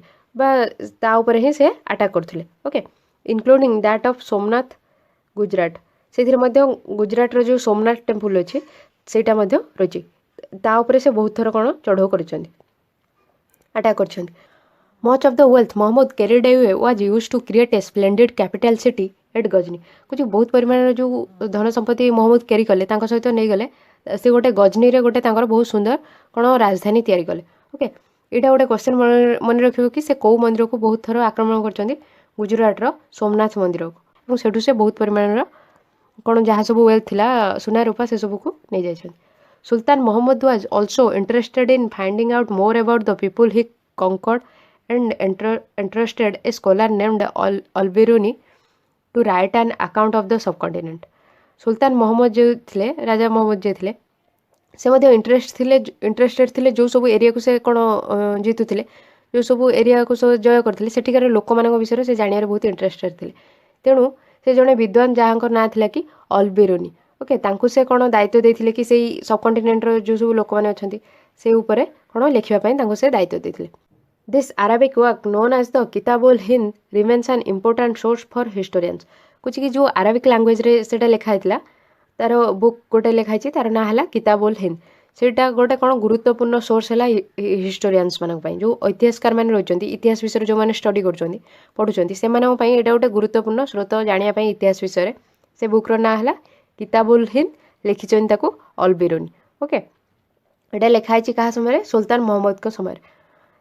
यहाँ कह कि यहाँ गोटे गुरुत्वपूर्ण सोर्स जो ऐतिहासिकार मैंने रही इतिहास विषय जानापी कि इतिहास लोक मैंने कौ प्रकार सब कार्य करते कौ प्रकार जंत्र व्यवहार करते कौ प्रकार खाद्य थिला पानीय थिला से विषय सब जानापी हेल्पफुल होची okay he consulted Sanskrit scholars to prepare this account से मध्य परामर्श नहीं संस्कृत जो विद्वान माने थिले से परामर्श नहीं ये विषय लिखापी ये विषय प्रिपेयर करने से संस्कृत जो विद्वान माने थिले परामर्श नहीं Other kings who engaged in warfare included the Chahmanaz, later known as the Chauhans, who ruled over the region around Delhi and Ajmer. କହୁଛି କି ଅନ୍ୟ ରାଜାମାନେ ଯେଉଁମାନେ କି ଏମିତି ସବୁ ଯୁଦ୍ଧରେ ବା ଲଢ଼େଇରେ ସେମାନେ ଥିଲେ ଓକେ ଲଢ଼େଇ କରିଥିଲେ ସେମାନେ ହେଲେ ଚହମନାଜ ଯେଉଁମାନେ କି ପର ସମୟରେ ତାଙ୍କୁ କୁହାଗଲା କି ଚୌହାନ୍ସ ମାନେ who ruled over the region around Delhi and Ajmer ଯେଉଁମାନେ କି ଶାସନ କରିଥିଲେ ଦିଲ୍ଲୀ ଆଉ ଅଜମୀର ଅଞ୍ଚଳକୁ ଶାସନ କରିଥିଲେ ଚୌହାନ୍ସ ଯେଉଁ ଶୁଣିଥିବ କିଙ୍କ ନାଁ ଶୁଣିଥିବ ପୃଥ୍ୱୀରାଜ ଚୌହାନ ଶୁଣିଥିବ ସେ ତାଙ୍କରି ରାଜବଂଶର ଓକେ ଫାର୍ଷ୍ଟ ତାଙ୍କର ନାଁ ଥିଲା ଚହମନାଜ ପରେ ସେଇଟା ତାଙ୍କର ନାଁ କ'ଣ ଚେଞ୍ଜ ହେଇକି କ'ଣ ହେଇଛି Chauhans they attempted to expand their control to the west and the east where they were opposed by the Chalukyas of Gujarat and the Gahadwalas of western Uttar Pradesh. Okay, ସେ କହୁଛି କି ଯେଉଁ ଚୌହାନ ମାନେ ସେମାନେ ଚାହିଁଥିଲେ କି ଏକ୍ସପାଣ୍ଡ କରିବା ପାଇଁ ତାଙ୍କ ରାଜ୍ୟକୁ ସେଇଟାକୁ ବଢ଼ାଇବାକୁ ଚାହିଁଥିଲେ ଏବଂ ଅନ୍ୟ ସବୁ ଜାଗାକୁ କ'ଣ ନିୟନ୍ତ୍ରଣ କରିବାକୁ ଚାହିଁଥିଲେ ଯେମିତିକି ପଶ୍ଚିମରେ ଏବଂ ପୂର୍ବରେ ଯେଉଁଥିରେ କି ସେମାନଙ୍କର ବିରୋଧ କରିଥିଲେ ଚାଲୁକ୍ୟମାନେ ତାଙ୍କର ବିରୋଧ କରିଥିଲେ ଗୁଜରାଟରେ ଏବଂ ଗାହାଦୱାଲାସ ଯେଉଁମାନେ ଥିଲେ ସେମାନେ ୱେଷ୍ଟର୍ଣ୍ଣ ଉତ୍ତରପ୍ରଦେଶର ପଶ୍ଚିମରେ ଗାହାଦୱାଲାସ ଯେଉଁମାନେ ଥିଲେ ସେମାନେ ମଧ୍ୟ କ'ଣ ଚୌହାନମାନଙ୍କର ଅପୋଜ୍ କରିଥିଲେ ସେମାନଙ୍କ ବିରୋଧ କରିଥିଲେ the best known Chahamana ruler was Prithviraj III 1168 to 1192 who defeated an Afghan ruler named Sultan Muhammad Ghori in 1191 but lost to him the very next year in 1192 କହୁଛି କି ସବୁଠୁ ଭଲ ଭାବରେ ଜଣାଶୁଣା ଜଣେ ଚହମନାର ଶାସକ ବା ଚୌହାନ ବଂଶର ଶାସକ ଥିଲେ କିଏ ପୃଥ୍ୱୀରାଜ III ଓକେ ସେ କେତେରୁ କେତେ ମସିହା ପର୍ଯ୍ୟନ୍ତ ଶାସନ କରିଛନ୍ତି 1168ରୁ 1192 ପର୍ଯ୍ୟନ୍ତ ସେ ଶାସନ କରିଛନ୍ତି ଯିଏକି ଡିଫିଟ୍ କରିଥିଲେ କ'ଣ ହରେଇଥିଲେ ଆଫଗାନର ଜଣେ ଶାସକ ଯାହାଙ୍କ ନାଁ ଥିଲା କି ସୁଲତାନ ମହମ୍ମଦ ଘୋରି ଥିଲା 1191ରେ ତାଙ୍କୁ ସେ ହରେଇଥିଲେ କ'ଣ ଚୌହାନ ରାଜବଂଶର ପୃଥ୍ୱୀରାଜ III ସେ 1191ରେ ହରେଇଥିଲେ ମହମ୍ମଦ ଘୋରିଙ୍କୁ କିନ୍ତୁ ପୁଣି ଥରେ ସେଇ ମହମ୍ମଦ ଘୋରିଙ୍କଠୁ 1192 ମସିହାରେ ତା ପର ବର୍ଷ ସେ ହାରିଯାଇଥିଲେ ଓକେ 1191ରେ ସେ ମହମ୍ମଦ ଘୋରିଙ୍କୁ ହରେଇଥିଲେ ପ୍ରଥମେ ପୁଣି ତାଙ୍କୁ ଛାଡ଼ିଦେଲେ ଦେନ୍ ନେକ୍ସଟ ଇୟରରେ ସେ ପୁଣି ଆଟାକ୍ କଲେ ମହମ୍ମଦ ଘୋରି ନେକ୍ସଟ ଇୟରରେ ପୃଥ୍ୱୀରାଜ III ହିଁ ହାରିଲେ ଓକେ ଦେନ୍ ଏଇଟା କହିଛି question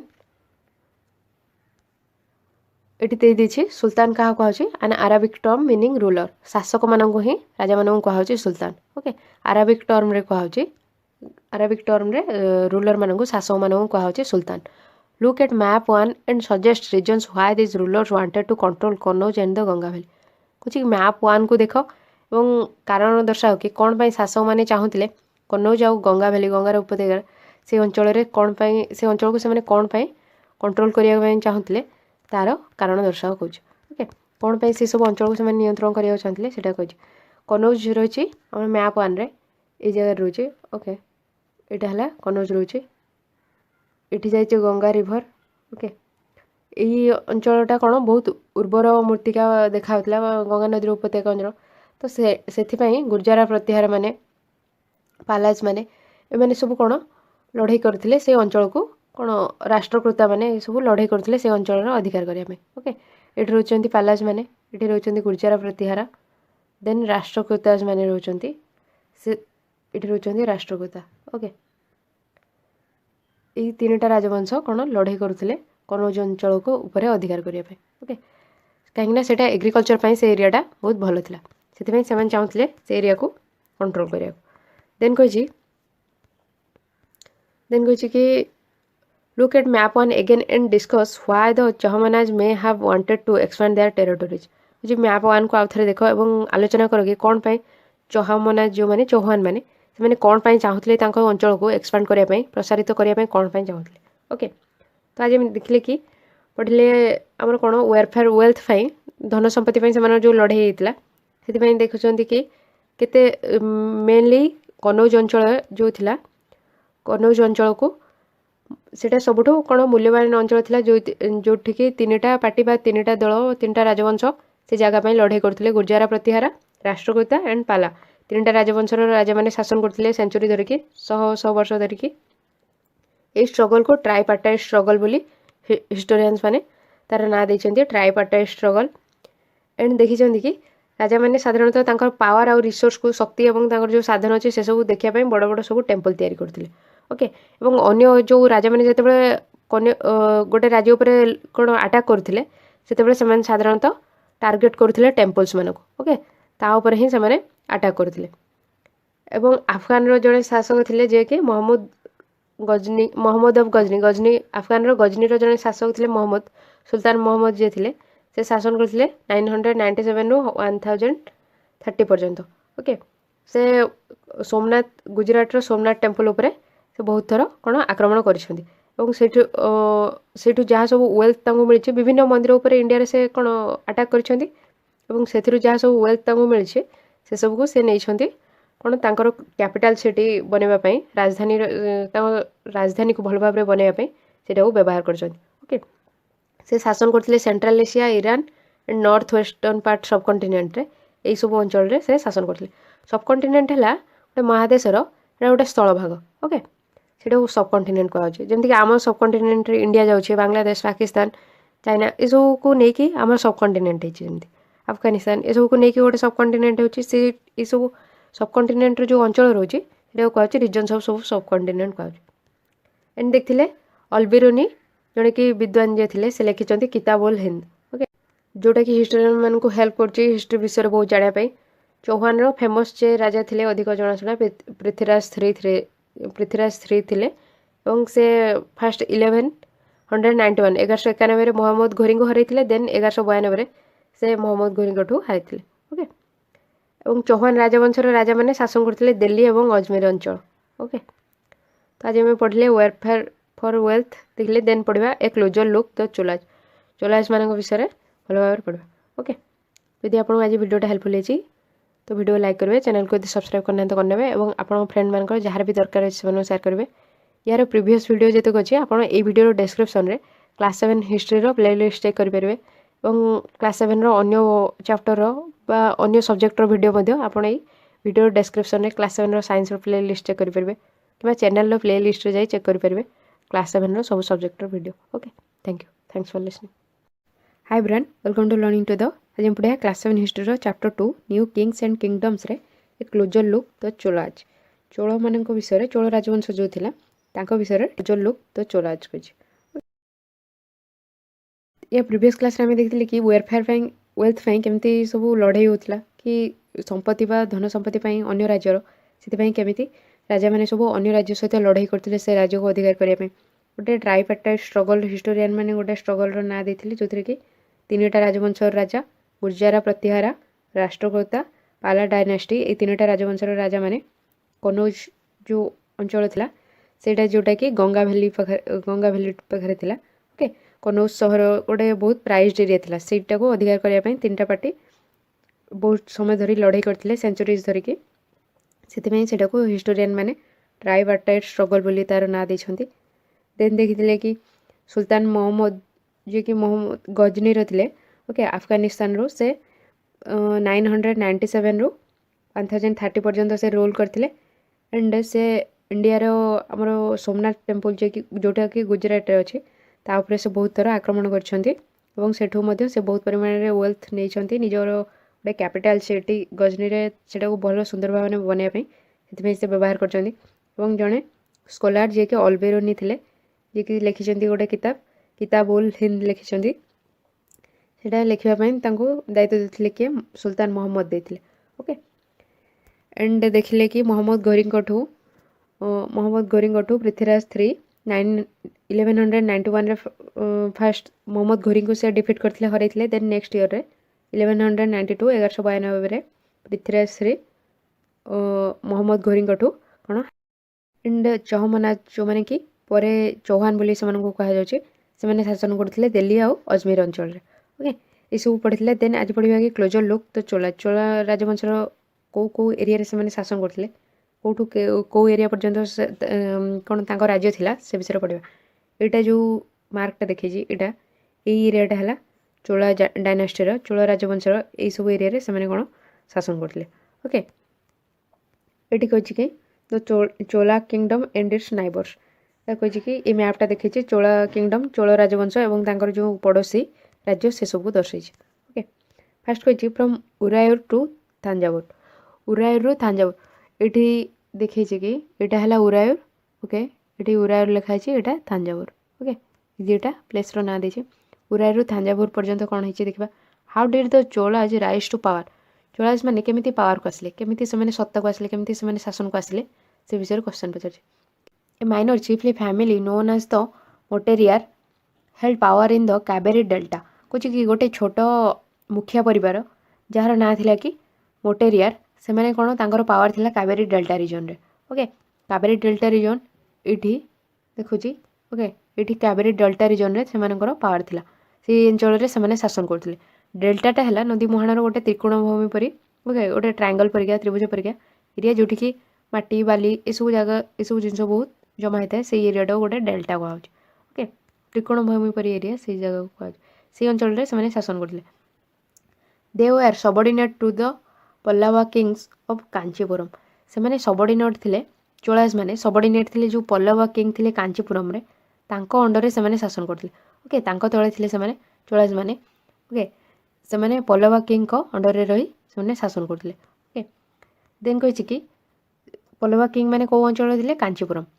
Vijayalaya, who belonged to the ancient chiefly family of the Cholas from Urayur, captured the delta from the Moteriar in the middle of the 9th century. ବିଜୟାଲୟା ଯିଏକି ବିଲଙ୍ଗ କରୁଥିଲେ ଗୋଟେ ପୁରାତନ ମୁଖ୍ୟ ପରିବାରର, ଓକେ, ଚୋଳ ରାଜବଂଶର ଗୋଟେ ପୁରାତନ ମୁଖ୍ୟ ପରିବାରର ବିଲଙ୍ଗ କରିଥିଲେ ଉରାୟରୁ। ଓକେ, ଉରାୟରୁ ସେ ଥିଲେ, କ୍ୟାପଚର କରିଥିଲେ ଡେଲ୍ଟା ରିଜନ୍, ମୋଟେରିଆର ଯେଉଁ ଡେଲ୍ଟା ରିଜନ୍ଟା ଥିଲା ତା ଉପରେ କ୍ୟାପଚର କରିଥିଲେ କେବେ, in the middle of 9th century। 9th centuryର ମିଡିଲ୍ରେ ମାନେ 850 ପିରିୟଡ଼ରେ, ସେହି ସମୟରେ ସେ କ୍ୟାପଚର କରିଥିଲେ ମୋଟେରିଆରର ଯେଉଁ ଡେଲ୍ଟା ରିଜନ୍ ଥିଲା ତାକୁ କ୍ୟାପଚର କରିଥିଲେ ବା କବ୍ଜା କରିଥିଲେ ତା ଉପରେ। He built the town of Thanjavur and a temple for goddess Nishumbhasudini there. ସେ ଗୋଟେ ଟାଉନ୍ ସହର ତିଆରି କରିଥିଲେ, ତାଞ୍ଜାବୁର ସହର ତିଆରି କରିଥିଲେ ଏବଂ ଗୋଟେ ମନ୍ଦିର ତିଆରି କରିଥିଲେ। ଦେବୀ ଜଣେ ତାଙ୍କ ନାଁ ଥିଲା ନିଶୁମ୍ଭାସୁଦିନୀ, ତାଙ୍କ ପାଇଁ ଗୋଟେ ମନ୍ଦିର ମଧ୍ୟ ତିଆରି କରିଥିଲେ। ଦ ସକ୍ସେସର୍ସ ଅଫ୍ ବିଜୟାଲୟା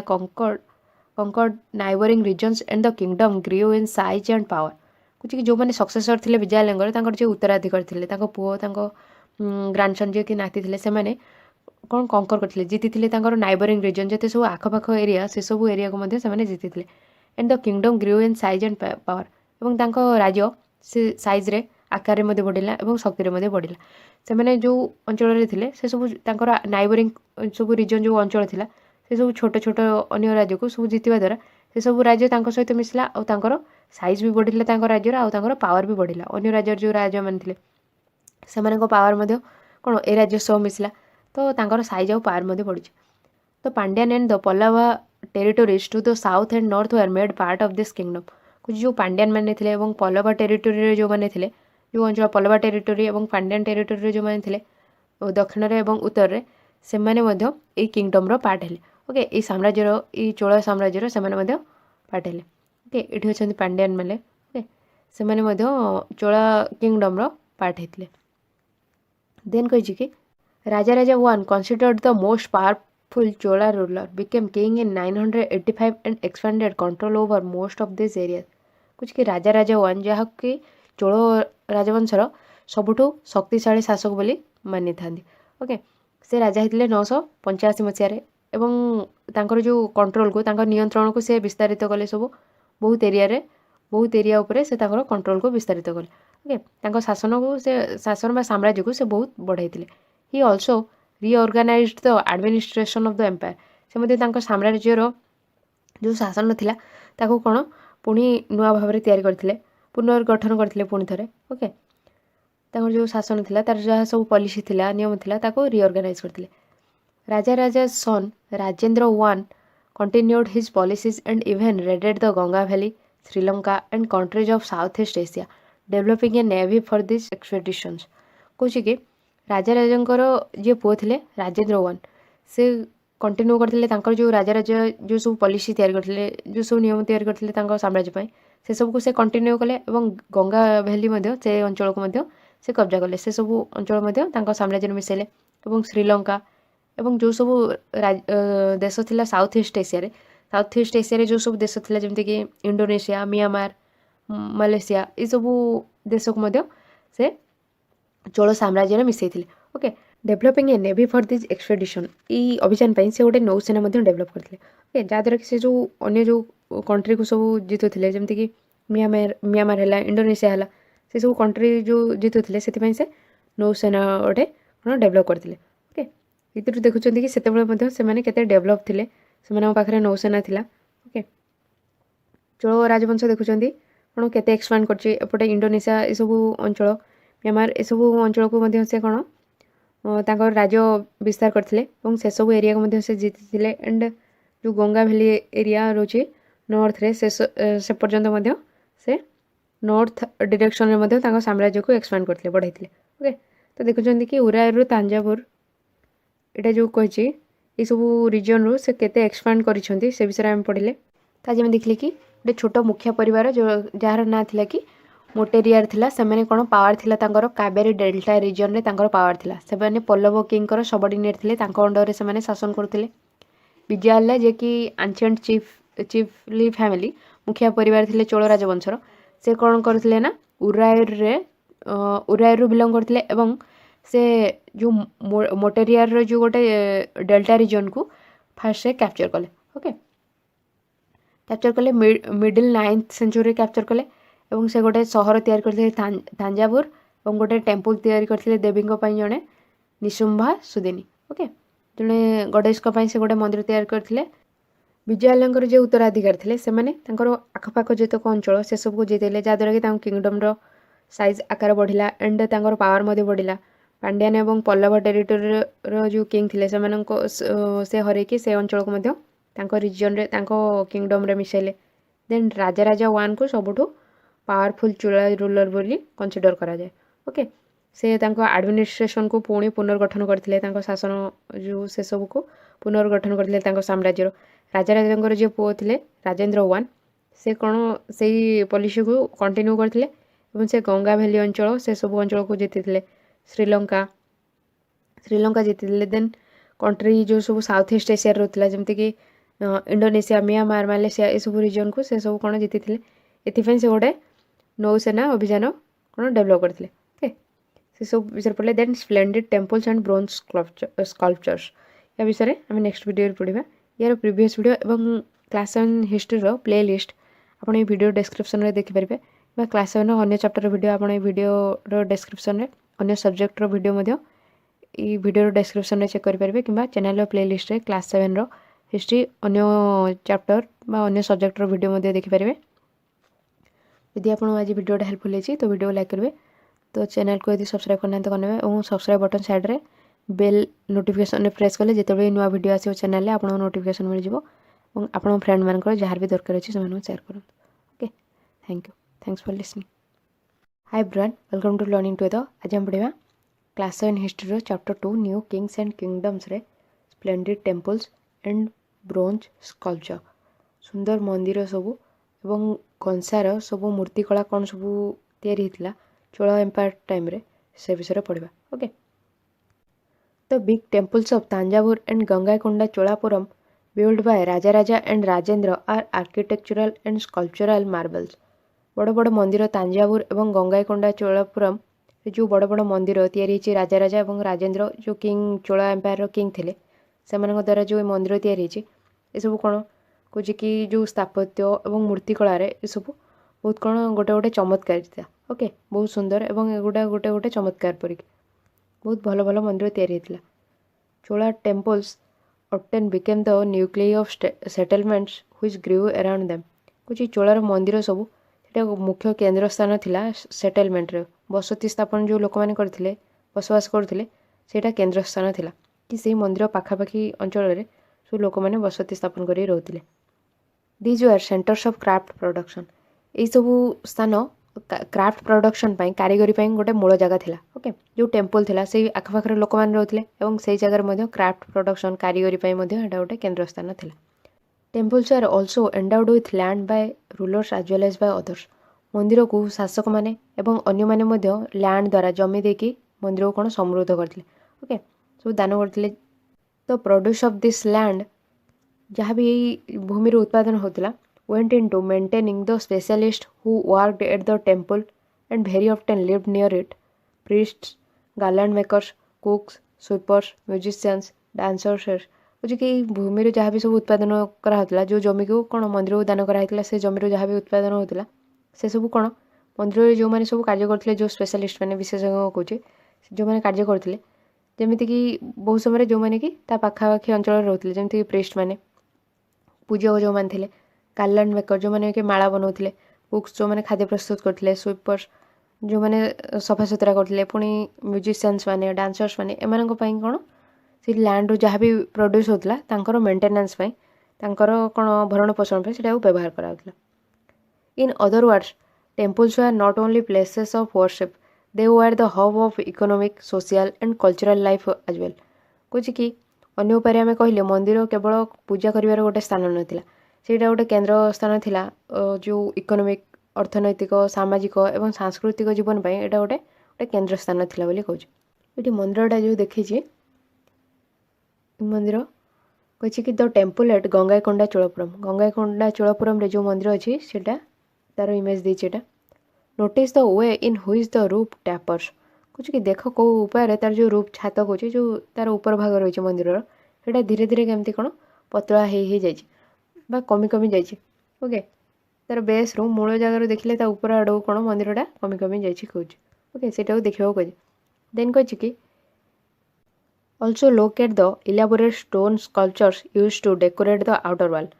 ଆଉ ମଧ୍ୟ ଲକ୍ଷ୍ୟ କର କି ଯେଉଁ ବାହାର କାନ୍ଥ ସେ ମନ୍ଦିରର ବାହାର କାନ୍ଥ ଯେଉଁ ତାକୁ କ'ଣ ସଜେଇବା ପାଇଁ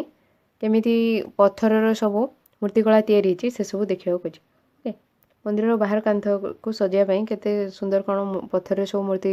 ମୂର୍ତ୍ତି କରାହେଇଛି ସେସବୁ ଦେଖିବାକୁ କହିଛି। ଦେନ୍ କହିଛି କି amongst the crafts associated with temples the making of bronze images was the most distinctive ଯେତେକ କାରିଗରୀ ଜଡ଼ିତ ଥିଲା ମନ୍ଦିର ସହିତ ତା ଭିତରେ ସବୁଠୁ ଅଲଗା ଥିଲା କେଉଁଟା ନା ଅଲଗା ବା ବିଶେଷ କହିପାରିବା କି ବ୍ରୋଞ୍ଜର ଯେଉଁ ସବୁ ଇମେଜ୍ ଥିଲା କଂସାରେ ଯେଉଁ ସବୁ ମୂର୍ତ୍ତି ତିଆରି ହେଇଥିଲା ସେସବୁ କ'ଣ ସବୁଠୁ ଅଲଗା ଥିଲା। କଂସାଟା କ'ଣ କଂସାଟା ତିଆରି ହେଉଛି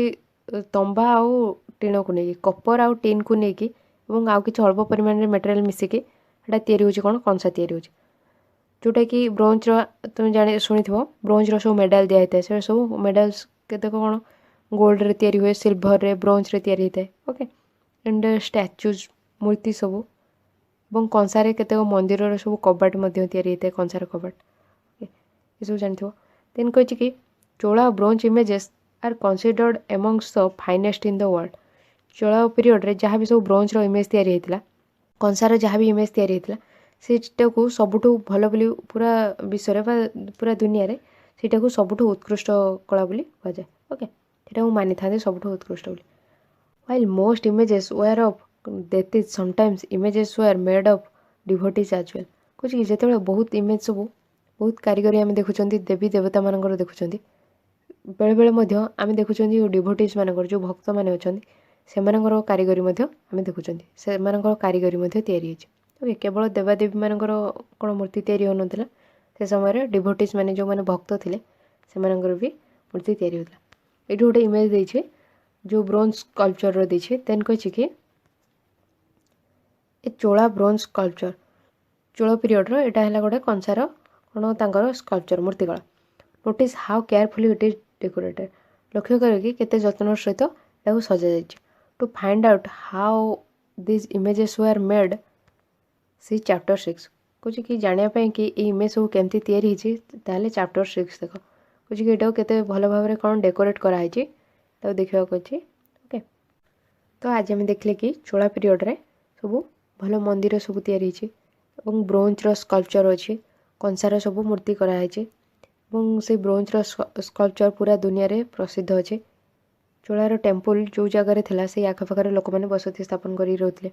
ଏବଂ ଚୋଳା ଟେମ୍ପଲ୍କୁ ରୁଲର୍ସ ମାନେ ରାଜାମାନେ ଏବଂ ଯେଉଁମାନେ ସବୁ ରିଚ୍ ଲୋକମାନେ ଥିଲେ ସେମାନେ କ'ଣ ଜମି ଦାନ କରୁଥିଲେ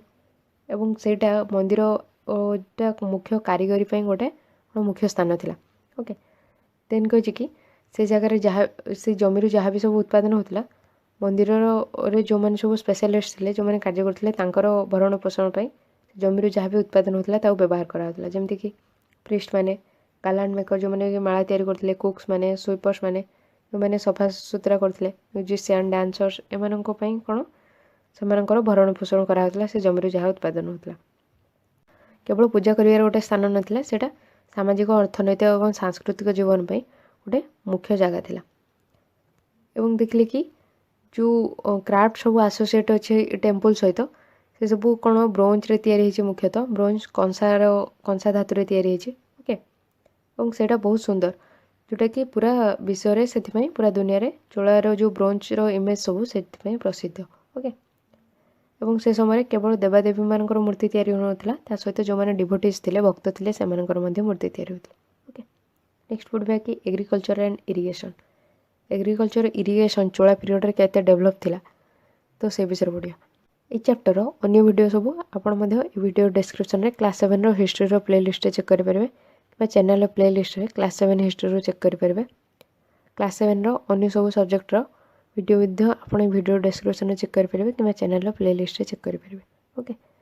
यदि आप वीडियोटा हेल्पफुल है वीडियो लाइक करेंगे चैनल को यदि सब्सक्राइब करना तो करने और सब्सक्राइब बटन साइड में बेल आइकन प्रेस करें जिते नुआ वीडियो आसे आपको तार नोटिफिकेशन मिल जाए।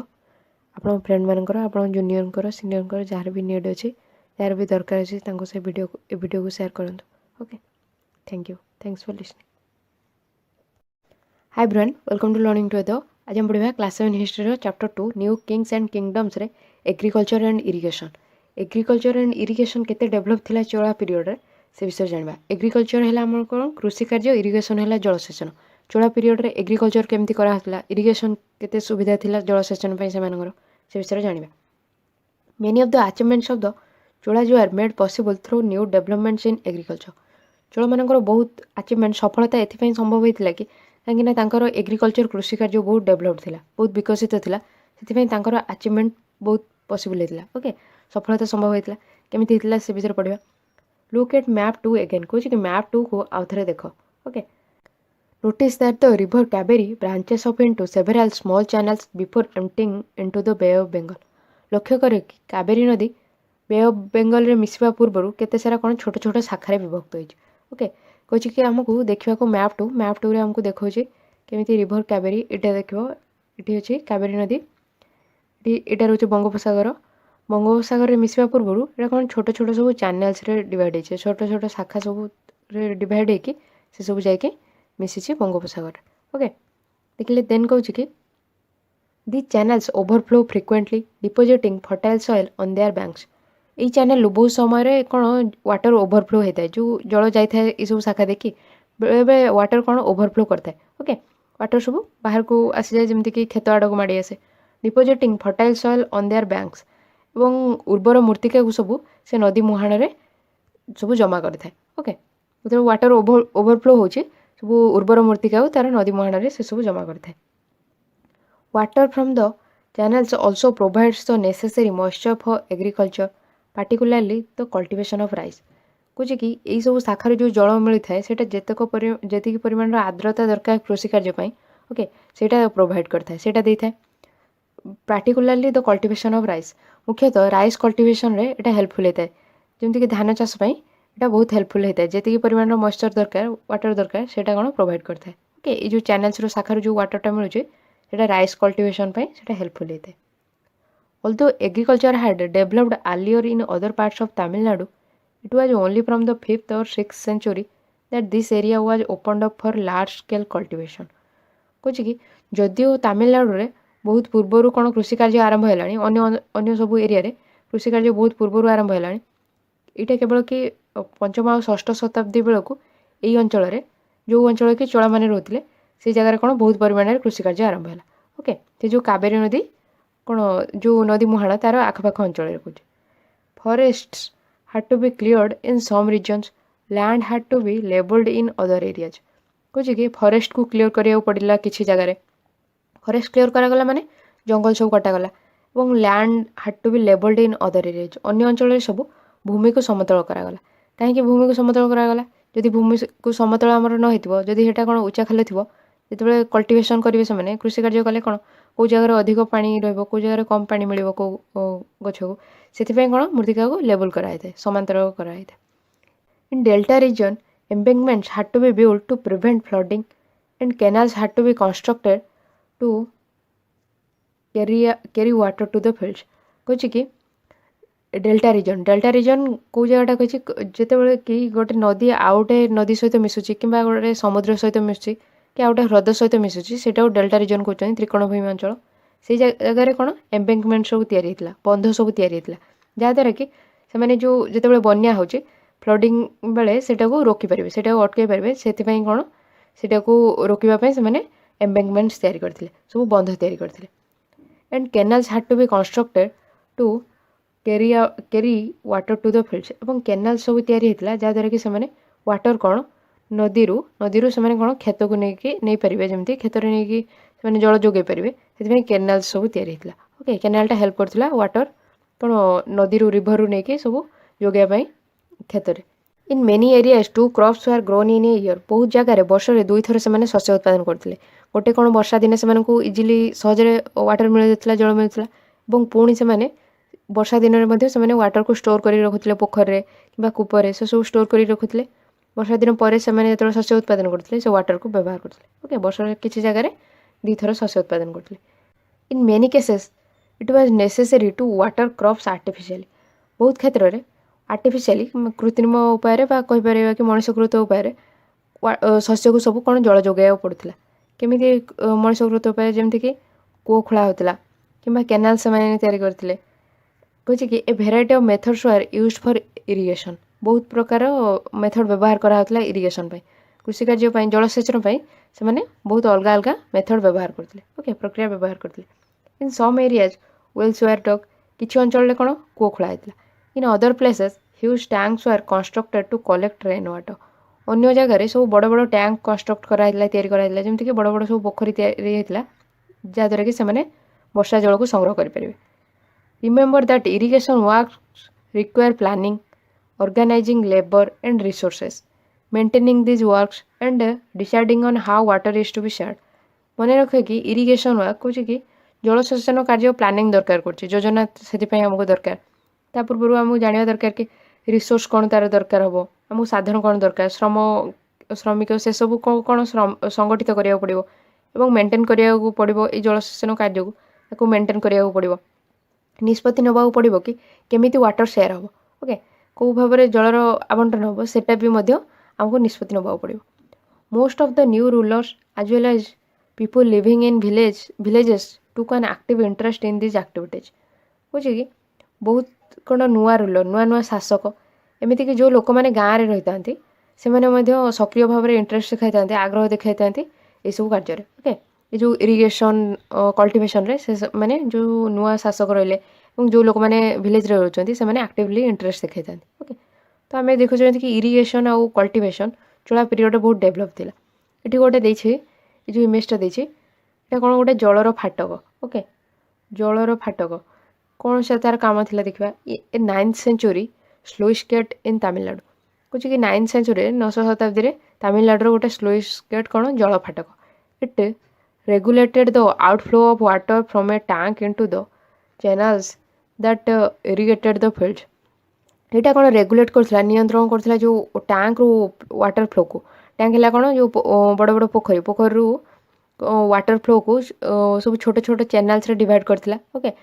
चैनल कौन शाखा रे डिवाइड करथिला जोटा कि खेत को सब जल जोगाउथिला ओके खेत रे जल सेचन करथिला से सब रो नियंत्रण करथिला जो रहितला हमर कौन sluice gate A sluice gate is traditionally a wood or metal barrier which is commonly used to control water levels and flow rates in rivers and canals. कुछ कि sluice gate जो जल फाटक रही है पारंपरिक भाव में सेटा कौन काठरे तैयारी होता है कि धातु तैयारी होता है ओके ये गोटे बेरियर हिसाब से काम करता है बेरियर माने जोटा कि अटकेवा टाइप काम करता है barrier which is commonly used to control water level जलर स्तर को नियंत्रण करिया हेल्पफुल होता है और वाटर फ्लोर रेट जो फ्लो रेट कौ भाव में वाटर फ्लो कर स्लो कि स्पीड ये वाटर फ्लोर रेट को रिभर नदी आ केनाल वाटर फ्लोर रेट को कंट्रोल कर ओके है जलर फाटक वाटर लेवल को मापिया को हेल्पफुल होता है यहाँ वाटर को रेगुलेट करने को केनाल्स को एंड फील्ड को से सब जगह को जलसेचन हेल्पफुल होता तो आम देखुं चोला पीरियड रे इरिगेशन जो बहुत डेवलपमेंट होती देखुं कि बे ऑफ बेंगल कावेरी नदी मिसवा पूर्व बहुत सारा छोटे छोटे शाखार डिवाइड होती शाखार जिते कि वाटर ओभरफ्लो करुचे कौन ନଦୀ ମୁହାଣରେ ସବୁ ସେ ଉର୍ବର ମୂର୍ତ୍ତିକା ସବୁ ଡିପୋଜିଟ୍ କରୁଛି, ଜମା କରୁଛି। ଏବଂ ଏସବୁ ଶାଖାରୁ ଯାହା ବି ଜଳ ସବୁ ଆସୁଛି ସେଇଟା କ'ଣ ଏଗ୍ରିକଲଚର ପାଇଁ ଯାହା ମଏଶ୍ଚର ଦରକାର, ଏଗ୍ରିକଲଚର ପାଇଁ ଯେତେକ ପରିମାଣର ଆର୍ଦ୍ରତା ଦରକାର ସେଇଟା ପ୍ରୋଭାଇଡ଼ କରୁଛି। ମୁଖ୍ୟତଃ ରାଇସ୍ କଲ୍ଟିଭେସନ୍ ପାଇଁ ଯେତିକି ଆମକୁ ୱାଟର ଦରକାର ସେଇଟା ପ୍ରୋଭାଇଡ଼ କରୁଛି। ଏଗ୍ରିକଲଚର କ'ଣ ତାମିଲନାଡୁର ଅନ୍ୟ ଅଞ୍ଚଳରେ ବହୁତ ଜଲ୍ଦି ଆରମ୍ଭ ହେଇଯାଇଥିଲା, କିନ୍ତୁ ପଞ୍ଚମ ଷଷ୍ଠ ଶତାବ୍ଦୀ ବେଳକୁ ଏଇ ଅଞ୍ଚଳରେ ସବୁ ବହୁତ ପରିମାଣରେ କୃଷିକାର୍ଯ୍ୟ ଆରମ୍ଭ ହେଲା। ଓକେ, ଫରେଷ୍ଟ ସେଇ କୃଷିକାର୍ଯ୍ୟ ପାଇଁ ସେମାନେ କ'ଣ ବହୁତ ଜଙ୍ଗଲ କାଟିଲେ ଏବଂ ମୂର୍ତ୍ତିକା ଯେଉଁ ଭୂମି ଥିଲା ତାକୁ ସମାନ୍ତର କଲେ। ଓକେ, ତାକୁ ଲେବଲ କଲେ, ସମାନ୍ତର କଲେ। ଏଣ୍ଡ ଦେଖିଲେ କି ଏମ୍ବେଙ୍କମେଣ୍ଟ ସବୁ ତିଆରି ହେଇଥିଲା ଡେଲ୍ଟା ରିଜିଅନ୍ରେ, ତ୍ରିକୋଣଭୂମି ଅଞ୍ଚଳରେ ଏମ୍ବେଙ୍କମେଣ୍ଟ ବନ୍ଧ ତିଆରି ହେଇଥିଲା ଯାହାଦ୍ୱାରା କି ଫ୍ଲଡ଼ିଂରୁ ସେମାନେ ପ୍ରିଭେଣ୍ଟ କରିପାରିବେ। ଫ୍ଲଡ଼ିଂ ହେଲା କ'ଣ ବନ୍ୟାରୁ ପ୍ରିଭେଣ୍ଟ କରିପାରିବେ, ଯେମିତିକି ବନ୍ୟା ଜଳ କ୍ଷେତକୁ ନ ମାଡ଼ିବ, ସେଥିପାଇଁ ସେମାନେ ବନ୍ଧ ସବୁ ତିଆରି କରିଥିଲେ। ଏଣ୍ଡ କେନାଲ ସବୁ ତିଆରି କରିଥିଲେ ଯାହାଦ୍ୱାରା କି ନଦୀର ଜଳକୁ ସେମାନେ ସବୁ କ୍ଷେତରେ ଯୋଗାଇ ପାରିବେ। ଓକେ, ବର୍ଷରେ ସେମାନେ ବହୁତ ଜାଗାରେ କ'ଣ 2 ଥର ମଧ୍ୟ ସେମାନେ ଶସ୍ୟ ଉତ୍ପାଦନ କରୁଥିଲେ। ସେମାନେ ଆର୍ଟିଫିସିଆଲି ମଧ୍ୟ ୱାଟର ପ୍ରୋଭାଇଡ଼ କରୁଥିଲେ, ଯେମିତିକି ଅଲଗା ଅଲଗା ମେଥଡ଼ ଇରିଗେସନ୍ ଜଳସେଚନ ପାଇଁ ସେମାନେ କ'ଣ କୂପ ଖୋଳିଥିଲେ କିମ୍ବା ବଡ଼ ବଡ଼ ସବୁ କ'ଣ ଟ୍ୟାଙ୍କ୍ସ ଥିଲା, ପୋଖରୀ ଥିଲା, ତା ଦ୍ୱାରା ସେମାନେ ଜଳ ଯୋଗାଉଥିଲେ କ୍ଷେତକୁ। ଏବଂ ଏ ଯେଉଁ ଜଳସେଚନ ପାଇଁ ସେମାନଙ୍କୁ ପ୍ଲାନିଂ କରିବାକୁ ପଡ଼ୁଥିଲା। ଓକେ, ତା ପାଇଁ ଯୋଜନା କରିବା, ତା ପାଇଁ ଯାହା ବି ସାଧନ ଦରକାର, ରିସୋର୍ସ ଦରକାର, ଯାହା ସବୁ ସେସବୁକୁ କ'ଣ ଅର୍ଗାନାଇଜ ସଂଗଠିତ କରିବା ଏବଂ କେମିତି ୱାର୍କକୁ ମେଣ୍ଟେନ୍ କରିବା ସେସବୁ କାର୍ଯ୍ୟ ମଧ୍ୟ କରୁଥିଲେ। ଓକେ,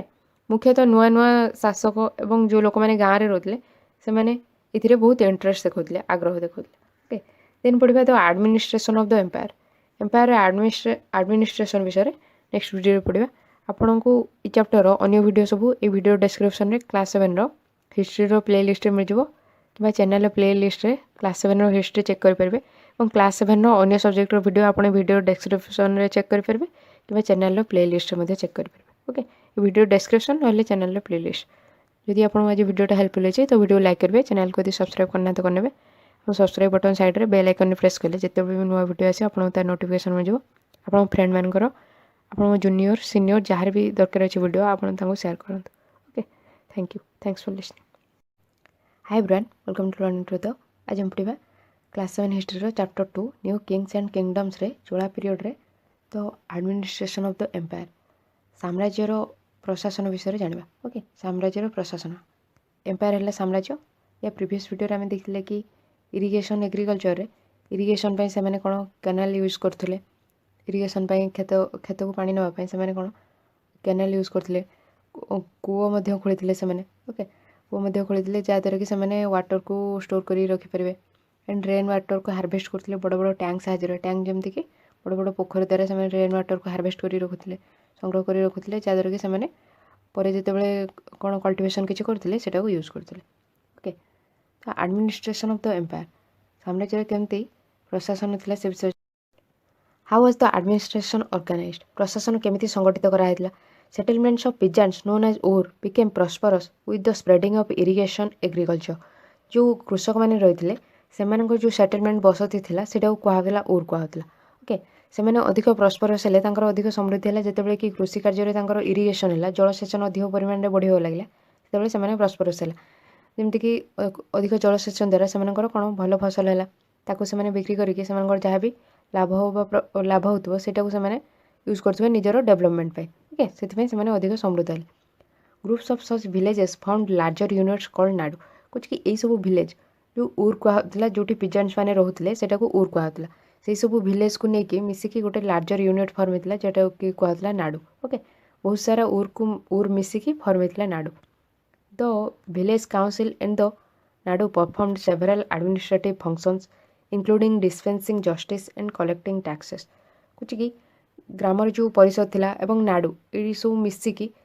ଅଲଗା ଅଲଗା ସବୁ ପ୍ରଶାସନିକ ବିଭିନ୍ନ ପ୍ରକାର କାର୍ଯ୍ୟ କରିଥିଲେ। ଏମିତିକି ନ୍ୟାୟ ଦେବା କାର୍ଯ୍ୟ, କର ସଂଗ୍ରହ କରିବା, ଏଇସବୁ କାର୍ଯ୍ୟରେ କ'ଣ ନାଡୁ ଆଣ୍ଡ ଭିଲେଜ୍ କାଉନସିଲ୍, ଗ୍ରାମର ଯେଉଁ ପରିଷଦ ଆଉ ନାଡୁ ଫର୍ମ ହେଇଥିଲା। ବହୁତ ସାରା କ'ଣ ଭିଲେଜ୍କୁ ନେଇକି ଯେଉଁ କୃଷକମାନେ ଯେଉଁ ସବୁ ବସତି ସ୍ଥାପନ କରିଥିଲେ ସେଇ ସବୁ ଭିଲେଜ୍କୁ ନେଇକି ଫର୍ମ ହେଇଥିଲା ନାଡୁ ଆଉ ଭିଲେଜ୍ କାଉନସିଲ୍କୁ ନେଇକି ବିଭିନ୍ନ ପ୍ରକାର କାର୍ଯ୍ୟ କରାହେଉଥିଲା, ଯେମିତିକି ନ୍ୟାୟ ଦେବା ଆଣ୍ଡ ଟ୍ୟାକ୍ସ କଲେକ୍ଟ କରିବା, ଏସବୁ କାର୍ଯ୍ୟ ହେଉଥିଲା। Rich peasants of the Vellala caste exercised considerable control over the affairs of the Nadu under the supervision of the central Chola government. ଯେଉଁ ରିଚ୍ ପିଜାନ୍ସ ମାନେ ଥିଲେ, ଧନୀ କ'ଣ କୃଷକମାନେ ଥିଲେ, ଯେଉଁମାନେ କି ଭେଲାଲ୍ କାଷ୍ଟର ଥିଲେ, ଭେଲାଲ୍ ଜାତିର ଯେଉଁ ଧନୀ କୃଷକମାନେ ଥିଲେ ସେମାନେ ବହୁତ ସାରା କାର୍ଯ୍ୟରେ କ'ଣ ସେମାନଙ୍କର ନିୟନ୍ତ୍ରଣ ଥିଲା। ଓକେ, ନାଡ଼ୁର ବହୁତ କାର୍ଯ୍ୟରେ ସେମାନଙ୍କର ନିୟନ୍ତ୍ରଣ ଥିଲା ଏବଂ ଏଇସବୁ କାର୍ଯ୍ୟ ସେମାନେ କାହା ଅଣ୍ଡରରେ କରୁଥିଲେ, କାହା ସୁପରଭିଜନ୍ ଅଣ୍ଡରରେ କରୁଥିଲେ? ଚୋଳା ଗଭର୍ଣ୍ଣମେଣ୍ଟ ଯେଉଁ ଥିଲା, ଚୋଳା ସରକାର ତାଙ୍କର ଯେଉଁ ସେଣ୍ଟ୍ରାଲ କେନ୍ଦ୍ରରେ ଯେଉଁ ଚୋଳା ଗଭର୍ଣ୍ଣମେଣ୍ଟ ରହୁଥିଲା ତାଙ୍କ ସୁପରଭିଜନ୍ ଅଣ୍ଡରରେ, ତାଙ୍କର କ'ଣ ପର୍ଯ୍ୟବେକ୍ଷଣ ଅଣ୍ଡରରେ ରିଚ୍ ପିଜାନ୍ସ ମାନେ କାର୍ଯ୍ୟ କରୁଥିଲେ। ଓକେ, ବିଭିନ୍ନ ପ୍ରକାର କାର୍ଯ୍ୟର ସେମାନେ କଣ୍ଟ୍ରୋଲ କରୁଥିଲେ। ତ ଚୋଳା କିଙ୍ଗସ୍ ଗେଭ୍ ସମ୍ ରିଚ୍ ଲ୍ୟାଣ୍ଡ ଓନର୍ସ ଟାଇଟଲ୍ସ ଲାଇକ୍ ମୁଭେନ୍ଦା ଭେଲନ୍, ଏ ଭେଲାନ୍ ଅର୍ ପିଜାନ୍ ସର୍ଭିଂ 3 କିଙ୍ଗସ୍, ଅରାୟାର ଚିଫ୍। କହୁଛି କି ଚୋଳାର କିଙ୍ଗ, ଚୋଳାର ରାଜା ଯେଉଁ ଧନୀ ଯେଉଁ ଲ୍ୟାଣ୍ଡ ଓନର୍ସ ମାନେ ଥିଲେ, ଯେଉଁମାନଙ୍କ ପାଖରେ ଅଧିକ ଭୂମି ଥିଲା, ଜମି ଥିଲା, ସେମାନଙ୍କୁ ଟାଇଟଲ୍ ଉପାଧି ଦେଇଥିଲେ। ଯେମିତିକି ମୁଭେନ୍ଦା ଭେଲନ୍ ଗୋଟେ ଟାଇଟଲ୍ ଦେଇଥିଲେ ସେଇ କୃଷକଙ୍କୁ ଯିଏକି 3 ଜଣ ରାଜାଙ୍କୁ ସର୍ଭ କରୁଛନ୍ତି, ସେଇ ଅର୍ଥରେ ଦେଇଥିଲେ। ମୁଭେନ୍ଦା ଭେଲନ୍ ସେଇମାନଙ୍କୁ କୁହାହେଉଥିଲା ଯିଏକି 3 ଜଣ ରାଜାଙ୍କୁ ସର୍ଭ କରୁଛନ୍ତି। ଅରାୟାର ହେଲା ଯିଏକି ଚିଫ୍ ଥିଲେ। ମୁଭେନ୍ଦା ଭେଲନ୍ଙ୍କର ଯେଉଁମାନେ ସବୁ ଚିଫ୍ ଥିଲେ ସେମାନଙ୍କୁ କ'ଣ କୁହାହେଉଥିଲା? ଅରାୟାର। as makers of respect and entrusted them with important offices of the state at the center। ଏବଂ ସେମାନଙ୍କୁ ରେସ୍ପେକ୍ଟ ଯୋଗୁଁ, ସେମାନଙ୍କ କ'ଣ ରେସ୍ପେକ୍ଟ ଯୋଗୁଁ ଏସବୁ ଉପାଧି ସେମାନଙ୍କୁ ଦେଇଥିଲେ ଏବଂ ସେମାନଙ୍କୁ ବିଭିନ୍ନ ପ୍ରକାର କାର୍ଯ୍ୟ ସେଣ୍ଟରର କେନ୍ଦ୍ରର ଯେଉଁ ରାଜ୍ୟ ରହୁଥିଲା ସବୁ, ସେସବୁ ରାଜ୍ୟର ବିଭିନ୍ନ ପ୍ରକାର ଅଫିସରେ ତାଙ୍କୁ ଗୁରୁତ୍ୱପୂର୍ଣ୍ଣ ସବୁ ଦାୟିତ୍ୱ ଦେଇଥିଲେ। ଓକେ, ଦାୟିତ୍ୱ ନ୍ୟସ୍ତ କରିଥିଲେ ସେମାନଙ୍କ ଉପରେ। ଓକେ, ଏସବୁ ତାଙ୍କ କ'ଣ ସମ୍ମାନ ଯୋଗୁଁ ସେମାନଙ୍କୁ ଦିଆଯାଇଥିଲା ମୁଭେନ୍ଦା ଭେଲନ୍ ଆଣ୍ଡ ଅରାୟାର, ଦୁଇଟା ଟାଇଟଲ୍ ଦିଆଯାଇଥିଲା। ଏଠି ଟାଇପ୍ସ ଅଫ୍ ଲ୍ୟାଣ୍ଡ କହିଛି, ତା ବିଷୟରେ ଆମେ ପଢ଼ିବା। We have seen that Brahmanas often received land grants और ब्रह्मदेय। कहे कि आम मैंने देखी कि ब्राह्मण मैंने बहुत समय लैंड ग्रांट सब पाई कौन भूमि दान पाई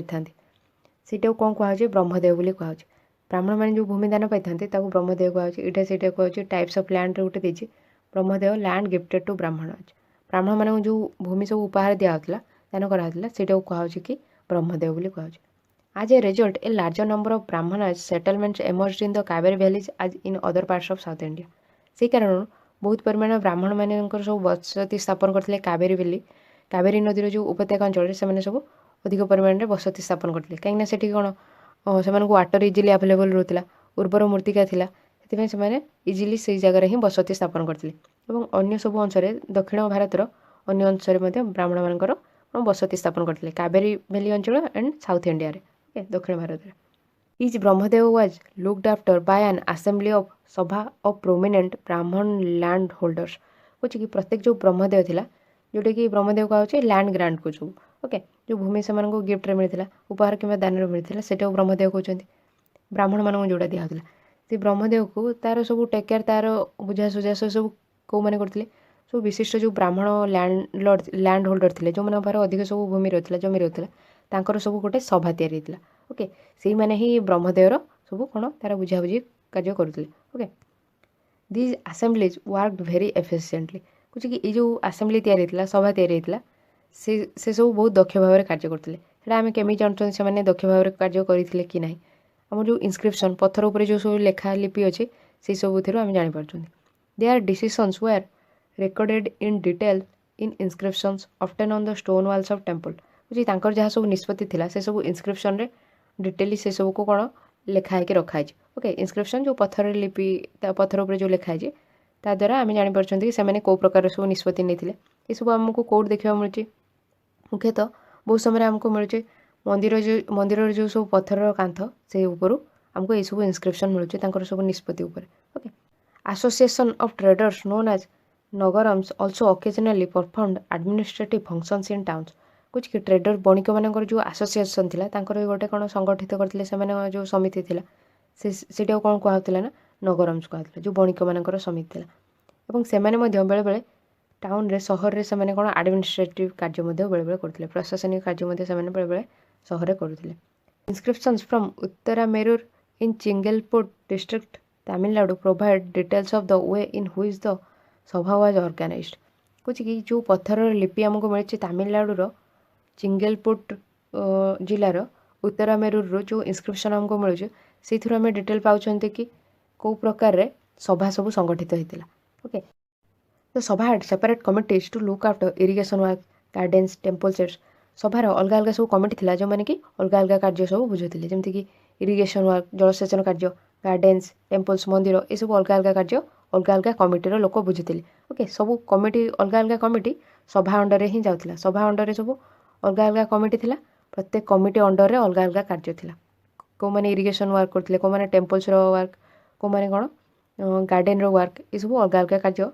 କରୁଥିଲେ। ଓକେ, ଫାର୍ଷ୍ଟ ସଭା ଥିଲା, ସଭା ଅଣ୍ଡରରେ ଅଲଗା ଅଲଗା କମିଟି, କମିଟି ଅଣ୍ଡରରେ ଅଲଗା ଅଲଗା ସବୁ କାର୍ଯ୍ୟ କରୁଥିଲେ। Names of those eligible to be members of this committees were written on small tickets of palm leaf. These tickets were put into an earthenware pot from which a young boy was asked to take out the tickets one by one for each committee. କହୁଛି କି ପ୍ରତ୍ୟେକ ଯେଉଁ କମିଟିର ଯେଉଁମାନେ member ହେବେ ସେମାନଙ୍କର ଯେଉଁମାନେ ସବୁ ତା ପାଇଁ ଏଲିଜିବୁଲ୍, ଯେଉଁମାନେ ତା ପାଇଁ ଯୋଗ୍ୟ, ସେମାନଙ୍କ ନାଁ ସବୁ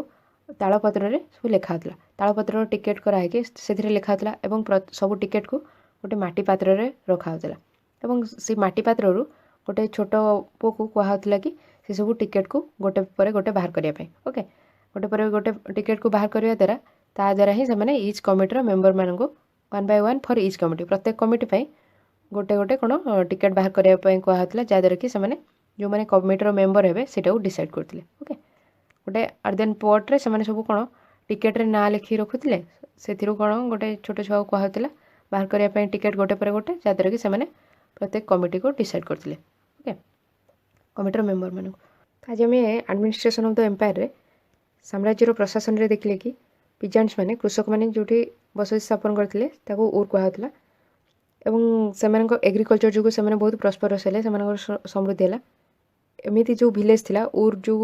ଯେଉଁଟାକି ପିଜାଣ୍ଟସ୍ ମାନେ ରହୁଥିଲେ, ସେଇସବୁ ଭିଲେଜ୍କୁ ନେଇକି ଫର୍ମ ହେଇଥିଲା କ'ଣ ନାଡ଼ୁ ଫର୍ମ ହେଇଥିଲା। ଓକେ, ପିଜାଣ୍ଟସ୍ ମାନେ ଯେଉଁ ଭିଲେଜ୍ରେ ରହୁଥିଲେ ତାକୁ ଉର୍ କୁହାହେଉଥିଲା, ବହୁତ ସାରା ଉର୍କୁ ନେଇକି ଫର୍ମ ହେଇଥିଲା ନାଡ଼ୁ। ଆଣ୍ଡ ନାଡ଼ୁର କାର୍ଯ୍ୟ କ'ଣ ଥିଲା, ନାଡ଼ୁ ଆଉ ଭିଲେଜ୍ କାଉନସିଲ୍ ମିଶିକି ପରଫର୍ମ କରୁଥିଲେ ବିଭିନ୍ନ ପ୍ରଶାସନିକ କାର୍ଯ୍ୟ, ଯେମିତିକି ନ୍ୟାୟ ଦେବା ଏବଂ କର ଆଦାୟ କରିବା, ଏସବୁ କାର୍ଯ୍ୟ କରୁଥିଲେ। ଓକେ, ଆଣ୍ଡ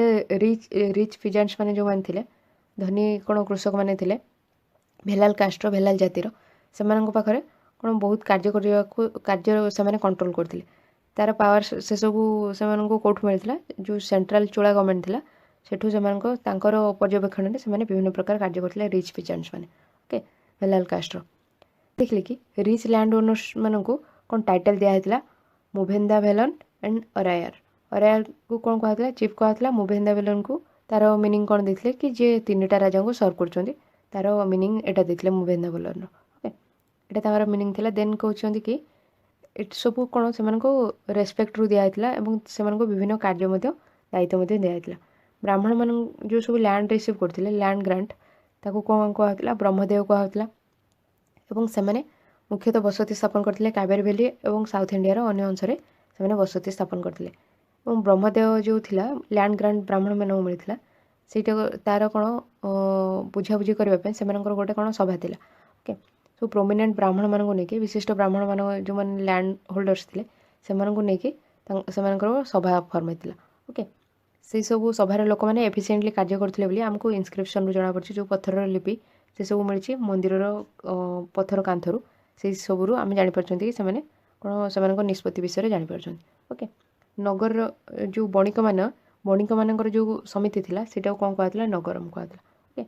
ବଣିକମାନଙ୍କର ସମିତିକୁ ନଗରମ କୁହାହେଉଥିଲା। ଆଉ ବେଳେବେଳେ ସେମାନେ ସହରର ଯେଉଁ ବିଭିନ୍ନ କାର୍ଯ୍ୟ ମଧ୍ୟ, ପ୍ରଶାସନିକ କାର୍ଯ୍ୟ ମଧ୍ୟ ସେମାନେ କିଛି କିଛି କରୁଥିଲେ। ଇନସ୍କ୍ରିପ୍ସନ୍ ଯେଉଁଟା ଆମକୁ ମିଳିଛି ତାମିଲନାଡ଼ୁର ଚିଙ୍ଗେଲପୁଟ ଡିଷ୍ଟ୍ରିକ୍ଟ ଜିଲ୍ଲାର ଉତ୍ତରାମେରୁରୁ, ସେଥିରୁ ଆମକୁ ଜଣାପଡ଼ୁଛି କି କେମିତି ସଭା ସବୁ ସଂଗଠିତ ହେଉଥିଲା, ସଭା କେମିତି ତିଆରି ହେଉଥିଲା ଏବଂ ସେମାନେ କେମିତି ଯେଉଁ ଏଲିଜିବୁଲ୍ କ୍ୟାଣ୍ଡିଡେଟ୍କୁ ସେମାନେ କେମିତି ଚୁଜ୍ କରୁଥିଲେ। ସଭାରେ ଆମେ ଦେଖୁଥିଲେ କି ଅଲଗା ଅଲଗା ସବୁ କମିଟି ଥିଲା। ଓକେ, ପ୍ରତ୍ୟେକ ସଭାର ଅଲଗା ଅଲଗା କମିଟି ଥିଲା, ପ୍ରତ୍ୟେକ କମିଟି ଅଲଗା ଅଲଗା କାର୍ଯ୍ୟ କରୁଥିଲା। କିଏ ଗାର୍ଡ଼େନ୍ କାର୍ଯ୍ୟ କରୁଥିଲା, ତ କିଏ କ'ଣ ଟେମ୍ପଲ୍ସର କାର୍ଯ୍ୟ କରୁଥିଲା, ତ କିଏ ଇରିଗେସନ୍ କାର୍ଯ୍ୟ, ଓକେ, ଜଳସେଚନ କାର୍ଯ୍ୟ, ଏସବୁ ଅଲଗା ଅଲଗା କାର୍ଯ୍ୟ ବିଷୟରେ ସେମାନେ ବୁଝୁଥିଲା ଅଲଗା ଅଲଗା କମିଟି। ଏଣେ ଦେଖୁଛନ୍ତି କି ଯେଉଁମାନେ ଏଲିଜିବୁଲ୍ କ୍ୟାଣ୍ଡିଡେଟ୍ ଥିଲେ ଗୋଟେ କମିଟି ପାଇଁ, ସେମାନଙ୍କର ନାଁ ସବୁ ଲେଖା ହେଉଥିଲା, ତାଳପତ୍ରରେ ଲେଖା ହେଇକି ଗୋଟେ ମାଟିର ପାତ୍ରରେ ରଖାହେଉଥିଲା ଏବଂ ସେଥିରୁ ଗୋଟେ ଛୋଟ ଛୁଆକୁ କୁହାହେଉଥିଲା ଟିକେଟ୍ ବାହାର କରିବା ପାଇଁ, ଯାହାଦ୍ୱାରା କି ସେମାନେ କମିଟିର ପ୍ରତ୍ୟେକ ମେମ୍ବରଙ୍କୁ କ'ଣ ଚୁଜ୍ କରିପାରିବେ। ଓକେ, ତ ଆଜି ଆମେ ଏଇଟା ପଢ଼ିଲେ। ନେକ୍ସଟ ପଢ଼ିବା ଇନସ୍କ୍ରିପ୍ସନ୍ସ ଆଣ୍ଡ ଟେକ୍ସଟ। ଇନସ୍କ୍ରିପ୍ସନ୍ ଆଣ୍ଡ ଟେକ୍ସଟ ବିଷୟରେ ନେକ୍ସଟ ଭିଡ଼ିଓରେ ପଢ଼ିବା। ଓକେ, ଯଦି ଆଜି ଆପଣଙ୍କ ଭିଡ଼ିଓଟା ହେଲ୍ପଫୁଲ୍ ହେଇଛି ତ ଭିଡ଼ିଓ ଲାଇକ୍ କରିବେ, ଚ୍ୟାନେଲକୁ ଯଦି ସବସ୍କ୍ରାଇବ୍ କରିନାହାନ୍ତି କରିନେବେ ଏବଂ ସବସ୍କ୍ରାଇବ୍ ବଟନ୍ ସାଇଡ଼୍ରେ ବେଲ୍ ଆଇକନ୍ରେ ପ୍ରେସ୍ କଲେ ଯେତେବେଳେ ନୂଆ ଭିଡ଼ିଓ ଆସିବ ଆପଣଙ୍କୁ ତା'ର ନୋଟିଫିକେସନ୍ ମିଳିଯିବ। ଆପଣଙ୍କ ଫ୍ରେଣ୍ଡମାନଙ୍କର, ଆପଣଙ୍କ ଜୁନିୟର ସିନିୟର ଯାହାର ବି ନିଡ୍ ଅଛି ସେମାନଙ୍କୁ ସେୟାର କରନ୍ତୁ। ଓକେ, କ୍ଲାସ୍ 7 ହିଷ୍ଟ୍ରିର ପ୍ଲେଲିଷ୍ଟ ଆପଣ ଏ ଭିଡ଼ିଓ ଡେସ୍କ୍ରିପ୍ସନ୍ରେ ଚେକ୍ କରିପାରିବେ କିମ୍ବା ଚ୍ୟାନେଲର ପ୍ଲେଲିଷ୍ଟରେ କ୍ଲାସ୍ 7 ହିଷ୍ଟ୍ରି ସେଠୁ ଚେକ୍ କରିପାରିବେ। ଓକେ, କ୍ଲାସ୍ 7ର ଅନ୍ୟ ଚାପ୍ଟର ଭିଡ଼ିଓ ମଧ୍ୟ ଆପଣ ଏ ଭିଡ଼ିଓ ଡେସ୍କ୍ରିପ୍ସନ୍ରେ ଚେକ୍ କରିପାରିବେ କିମ୍ବା ଚ୍ୟାନେଲର ପ୍ଲେଲିଷ୍ଟରେ ଚେକ୍ କରିପାରିବେ। Thank you, thanks for listening. Hi brain welcome to learning to the आज हम पढ़ा class 7 history chapter 2 new kings and kingdoms रे टाइप्स ऑफ लैंड केते प्रकार थिला चोला पीरियड रे से विषय जानिबा ओके या पूर्व देखिले कि एडमिनिस्ट्रेशन ऑफ एम्पायर रे जो जगह की पिजान्स कृषक माने रहथिले सेटा को ऊर कहा होतिला और बहुत ऊर को नेकी जो विलेज रहथिले से विलेज को ऊर कहा होतिला बहुत सारा कोन विलेज को नेकी फॉर्म हेतिला नाडू ओके विलेज रो जहाँ भी सब डिसीजन होतिला से सब फॉर्म करा होतिला एडमिनिस्ट्रेटिव जी फंक्शन रोला से सब परफॉर्म करते village council and Nadu okay जमती कि न्याय दबा टैक्स कलेक्ट करवा कर आदाय करवा ये सब कार्य से करुले एंड किंग मैंने चोला किंग मैंने लैंड ओनर मान टाइटल सब देते मोवेंदा भेलन अरायर एमती सब टाइटल देते एंड देखते कि ब्राह्मण मान जो लैंड ग्रांट दिखाला कौन कहला ब्रह्मदेव कहला ओके सेमती देखा जमी ब्रह्मदेव ब्राह्मण मान जो लैंड ग्रांट दिखाला ब्रह्मदेव कहला सेमती अन्य सब कौन कौन सब लैंड अच्छे ओके एंड देखिले कि नगरम कहला जो ट्रेडर्स मानकर एसोसिएशन को सेटा को नगरम कहला से माने टाउन रे किछि एडमिनिस्ट्रेटिव फंक्शन रे कार्य करथिले ओके देन देखिले कि इनस्क्रिप्शन जो मिलछि हमको जाना पड़छ कि केमिति से माने कैंडिडेट मान को बाछुथिले कमिटी रो विभिन्न कैंडिडेट मान को से माने केमिति बाछुथिले ओके मेंबर माने केमिति डिसाइड होथिले से विषय रे जानथिले आज हम पढिबा types of lands okay types of land Chola inscriptions mention several categories of land Chola inscription रे विभिन्न प्रकार लैंड रो कैटेगरी विषय मेंशन हिज जो इनस्क्रिप्शन जो खोदा है कि जो लिखा है से कहा कि आमको जाना पड़े विभिन्न प्रकार लैंड विषय गोटे कहे कि भेलान भगाई से लैंड को कहला लैंड ऑफ नॉन ब्राह्मण पिजेंट प्रोप्राइटर्स ओके जो मैंने ब्राह्मण नथिले से कृषक मानकर जो लैंड रोला सेटा कहला भेलान भगाई एमती गोटे भेलान कास्ट थिला से जो लैंड थिला से जो लैंड थिला रिच कौन लैंड ओनर्स मैंने से कहला से लैंड को कहा भेलान भगाई ओके ब्रह्मदेव कहला लैंड गिफ्टेड टू ब्राह्मणाज ब्राह्मण मान जो लैंड गिफ्ट कराइला उपहार दिखाला सेटा को ब्रह्मदेव कहला ओके गोटा सब कॉम्पिटिटिव तुमको बहुत दरकार हो भल भाव में पड़ो देन कही साला भोग land for the maintenance of A school को जो सब भूमि दिया होता से जहाँ भी से कौन फसल उत्पादन करते से सब को व्यवहार कराला कौन कौन स्कूल मेंटेनेंस से कहे साला भोग देवदान तिरुना माटुकनी लैंड गिफ्टेड टू टेम्पल्स मंदिर को जो सब भूमि दान कराला कहे देवदान देवता को दान कराला देवदान तिरुना माटुकनी ओके ये ना कहे pallichandam land donated to Jain institution को जो सब भूमि दान कराला कहला पल्लीचंदम ओके ये सब लैंड रो कैटेगरी देखिले देन ये इनस्क्रिप्शन एंड टेस्ट रे ये गोटे स्टोरी देछि केमती ऑर्डिनरी मेन वुमेन माने रहथिले ता विषय गोटे स्टोरी देछि ओके लिखा छी एंड कहछि कि ये ऊपर देछि टे पड़ो इनस्क्रिप्शन एंड टेस्ट रे केमती एलिजिबल कैंडिडेट मान को से केमती बाछुथिले गोटे सभार मेंबर होबा पई सबसे जानिबा who could be a member of a सभार के मेंबर हे परिबो the Uttaramerur inscription lays down कुछ उत्तरा मेरुर जो इंस्क्रिप्शन मिली हमको जो लेखा मिली से आम जापर केमी से निर्धारण करते मेंबर मान को okay all those who wish to become members of the sabha should be owners of land from which land revenue is collected जो मैंने भी सभार मेंबर होगापी इच्छा करुवे से पाखे कौन निजर लैंड थी दरकार से लैंड ओनर होता दरकार और से लैंड रु कौन रेवेन्यू कलेक्ट करा दरकार से टैक्स कर संग्रह होता दरकार they should have their own homes से निजर घर थी दरकार they should be between 35 and 70 years of age तांकर बयस 35 रु 70 वर्ष भितर होता दरकार से घर थी दरकार से बयस 35 रु 70 वर्ष भितर होता दरकार और से निजर लैंड थी दरकार निजर जमी थी दरकार से कर दौथा दरकार they should have knowledge of the Vedas से वेद उपर नॉलेज थी दरकार they should be well versed in administrative matters and honest से एडमिनिस्ट्रेटिव मैटर विषय जाना दरकार जो प्रशासनिक कार्य विषय जाना दरकार और से ऑनेस्ट होता दरकार सत कथा कहता दरकार ये सब क्राइटेरिया को लेकिन से कौन डिसाइड करते कि किए मेंबर हो पार गोटे सभार ओके देन कौन कि if anyone has been a member of any committee in the last 3 years he can not become a member of another committee कुछ जदि कहीं जड़े गत 3 वर्ष धरी कौन भी कमिटर मेंबर थी ताहले से पुणी अन्य कमिटर मेंबर हो पार okay anyone who has not submitted his accounts and those of his relatives cannot contest the elections जी भी तार निजर अकाउंट डिटेल्स सब दे नथिबो कि तार रिलेटिव माने ଯେଉଁମାନଙ୍କର ସେମାନଙ୍କ ଡିଟେଲ୍ ଦେଇନଥିବ କି ସେମାନେ କର ଦେଉଛନ୍ତି କି ନାହିଁ ଏସବୁର ଡିଟେଲ୍ ଦେଇନଥିବ ସେ ଇଲେକ୍ସନରେ କଣ୍ଟେଷ୍ଟ କରିପାରିବନି ଓକେ ସେ ଲଢ଼ିପାରିବନି। ଏଠି ଗୋଟେ ଅର୍ଡ଼ିନାରୀ ମେନ୍ ଓମେନ୍ ମାନେ କେମିତି ରହୁଥିଲେ ତା ବିଷୟରେ ଇନସ୍କ୍ରିପ୍ସନରେ ଲେଖା ଅଛି କହୁଛି ଏଠି କହୁଛି do you think women participated in this assemblies କହୁଛି ତୁମେ ଭାବୁଛ କି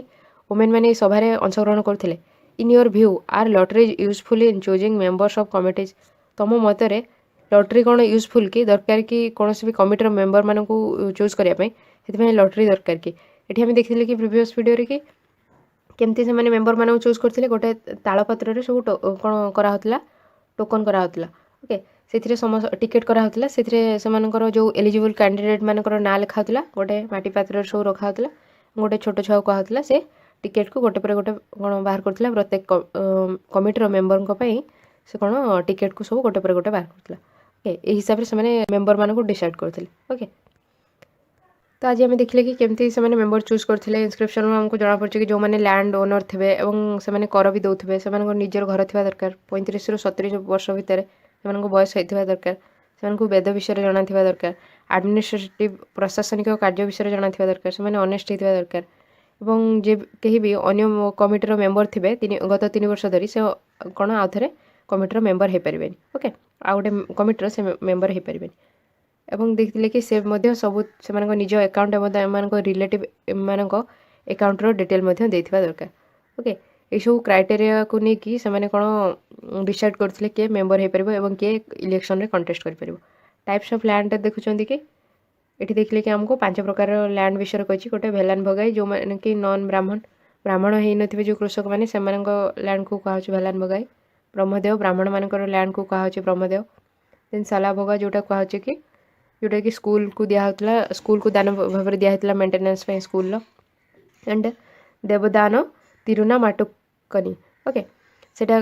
କ'ଣ ଗିଫ୍ଟ କରାହେଇଥିଲା ଟେମ୍ପଲମାନଙ୍କୁ ଟେମ୍ପଲକୁ ଉପହାରରେ ଯେଉଁ ଲ୍ୟାଣ୍ଡ ଦିଆହେଉଥିଲା ତାକୁ କୁହାହେଉଥିଲା। ଦେନ୍ ଏଇଟା ରହୁଛି ପଲିଚନ୍ଦମ ଓକେ ପଲିଚନ୍ଦମ ଲ୍ୟାଣ୍ଡ ଡୋନେଟେଡ୍ ଟୁ ଜୈନ ଇନଷ୍ଟିଟ୍ୟୁସନକୁ ଯେଉଁ ଲ୍ୟାଣ୍ଡ ଡୋନେଟ୍ କରାହେଉଥିଲା ଜମି ଦାନ କରାହେଉଥିଲା ତାକୁ କୁହାହେଉଛି ପଲିଚନ୍ଦମ ଓକେ। ଏଇଟା ଆମର କ୍ଲାସ୍ 7ର ହିଷ୍ଟ୍ରିର ଏ ଚାପ୍ଟରଟା ସରିଲା ଚାପ୍ଟର 2 ଆପଣ ୟାର ପ୍ରିଭିୟସ୍ ଭିଡ଼ିଓ ସବୁ ଏ ଭିଡ଼ିଓ ଡେସ୍କ୍ରିପ୍ସନରେ କ୍ଲାସ୍ 7ର ହିଷ୍ଟ୍ରିର ପ୍ଲେଲିଷ୍ଟରେ ଚେକ୍ କରିପାରିବେ କିମ୍ବା ଚ୍ୟାନେଲର ପ୍ଲେଲିଷ୍ଟରେ କ୍ଲାସ୍ 7 ହିଷ୍ଟ୍ରିରେ ଚେକ୍ କରିପାରିବେ କିମ୍ବା କ୍ଲାସ୍ 7ର ଅନ୍ୟ ସବୁ ଚାପ୍ଟରର ଭିଡ଼ିଓ ଅନ୍ୟ ସବଜେକ୍ଟର ଭିଡ଼ିଓ ଆପଣ ଭିଡ଼ିଓର ଡେସ୍କ୍ରିପ୍ସନରେ ଚେକ୍ କରିପାରିବେ କିମ୍ବା ଚ୍ୟାନେଲର ପ୍ଲେଲିଷ୍ଟରେ ଚେକ୍ କରିପାରିବେ। ଯଦି ଆଜି ଆପଣଙ୍କ ଭିଡ଼ିଓଟା ହେଲ୍ପଫୁଲ୍ ହେଇଛି ତ ଭିଡ଼ିଓ ଲାଇକ୍ କରିବେ ଚ୍ୟାନେଲକୁ ଯଦି ସବସ୍କ୍ରାଇବ୍ କରିନାହାନ୍ତି ତ କରିନେବେ ଏବଂ ସବସ୍କ୍ରାଇବ୍ ବଟନ୍ ସାଇଡ଼୍ରେ ବେଲ୍ ଆଇକନ୍ର ଅଲ୍ ନୋଟିଫିକେସନ୍ରେ ପ୍ରେସ୍ କଲେ ଯେତେବେଳେ ବି ନୂଆ ଭିଡ଼ିଓ ଆସିବ ଆପଣଙ୍କୁ ନୋଟିଫିକେସନ୍ ମିଳିଯିବ। ଆପଣଙ୍କ ଫ୍ରେଣ୍ଡମାନଙ୍କର ଯାହାର ବି ନିଡ୍ ଅଛି ଆପଣ ଜୁନିୟର ସିନିୟର ଯାହାର ବି ନିଡ୍ ଅଛି ସେମାନଙ୍କୁ ଭିଡ଼ିଓକୁ ସେୟାର କରନ୍ତୁ ଯାହାର ବି ଦରକାର okay thank you thanks for listening.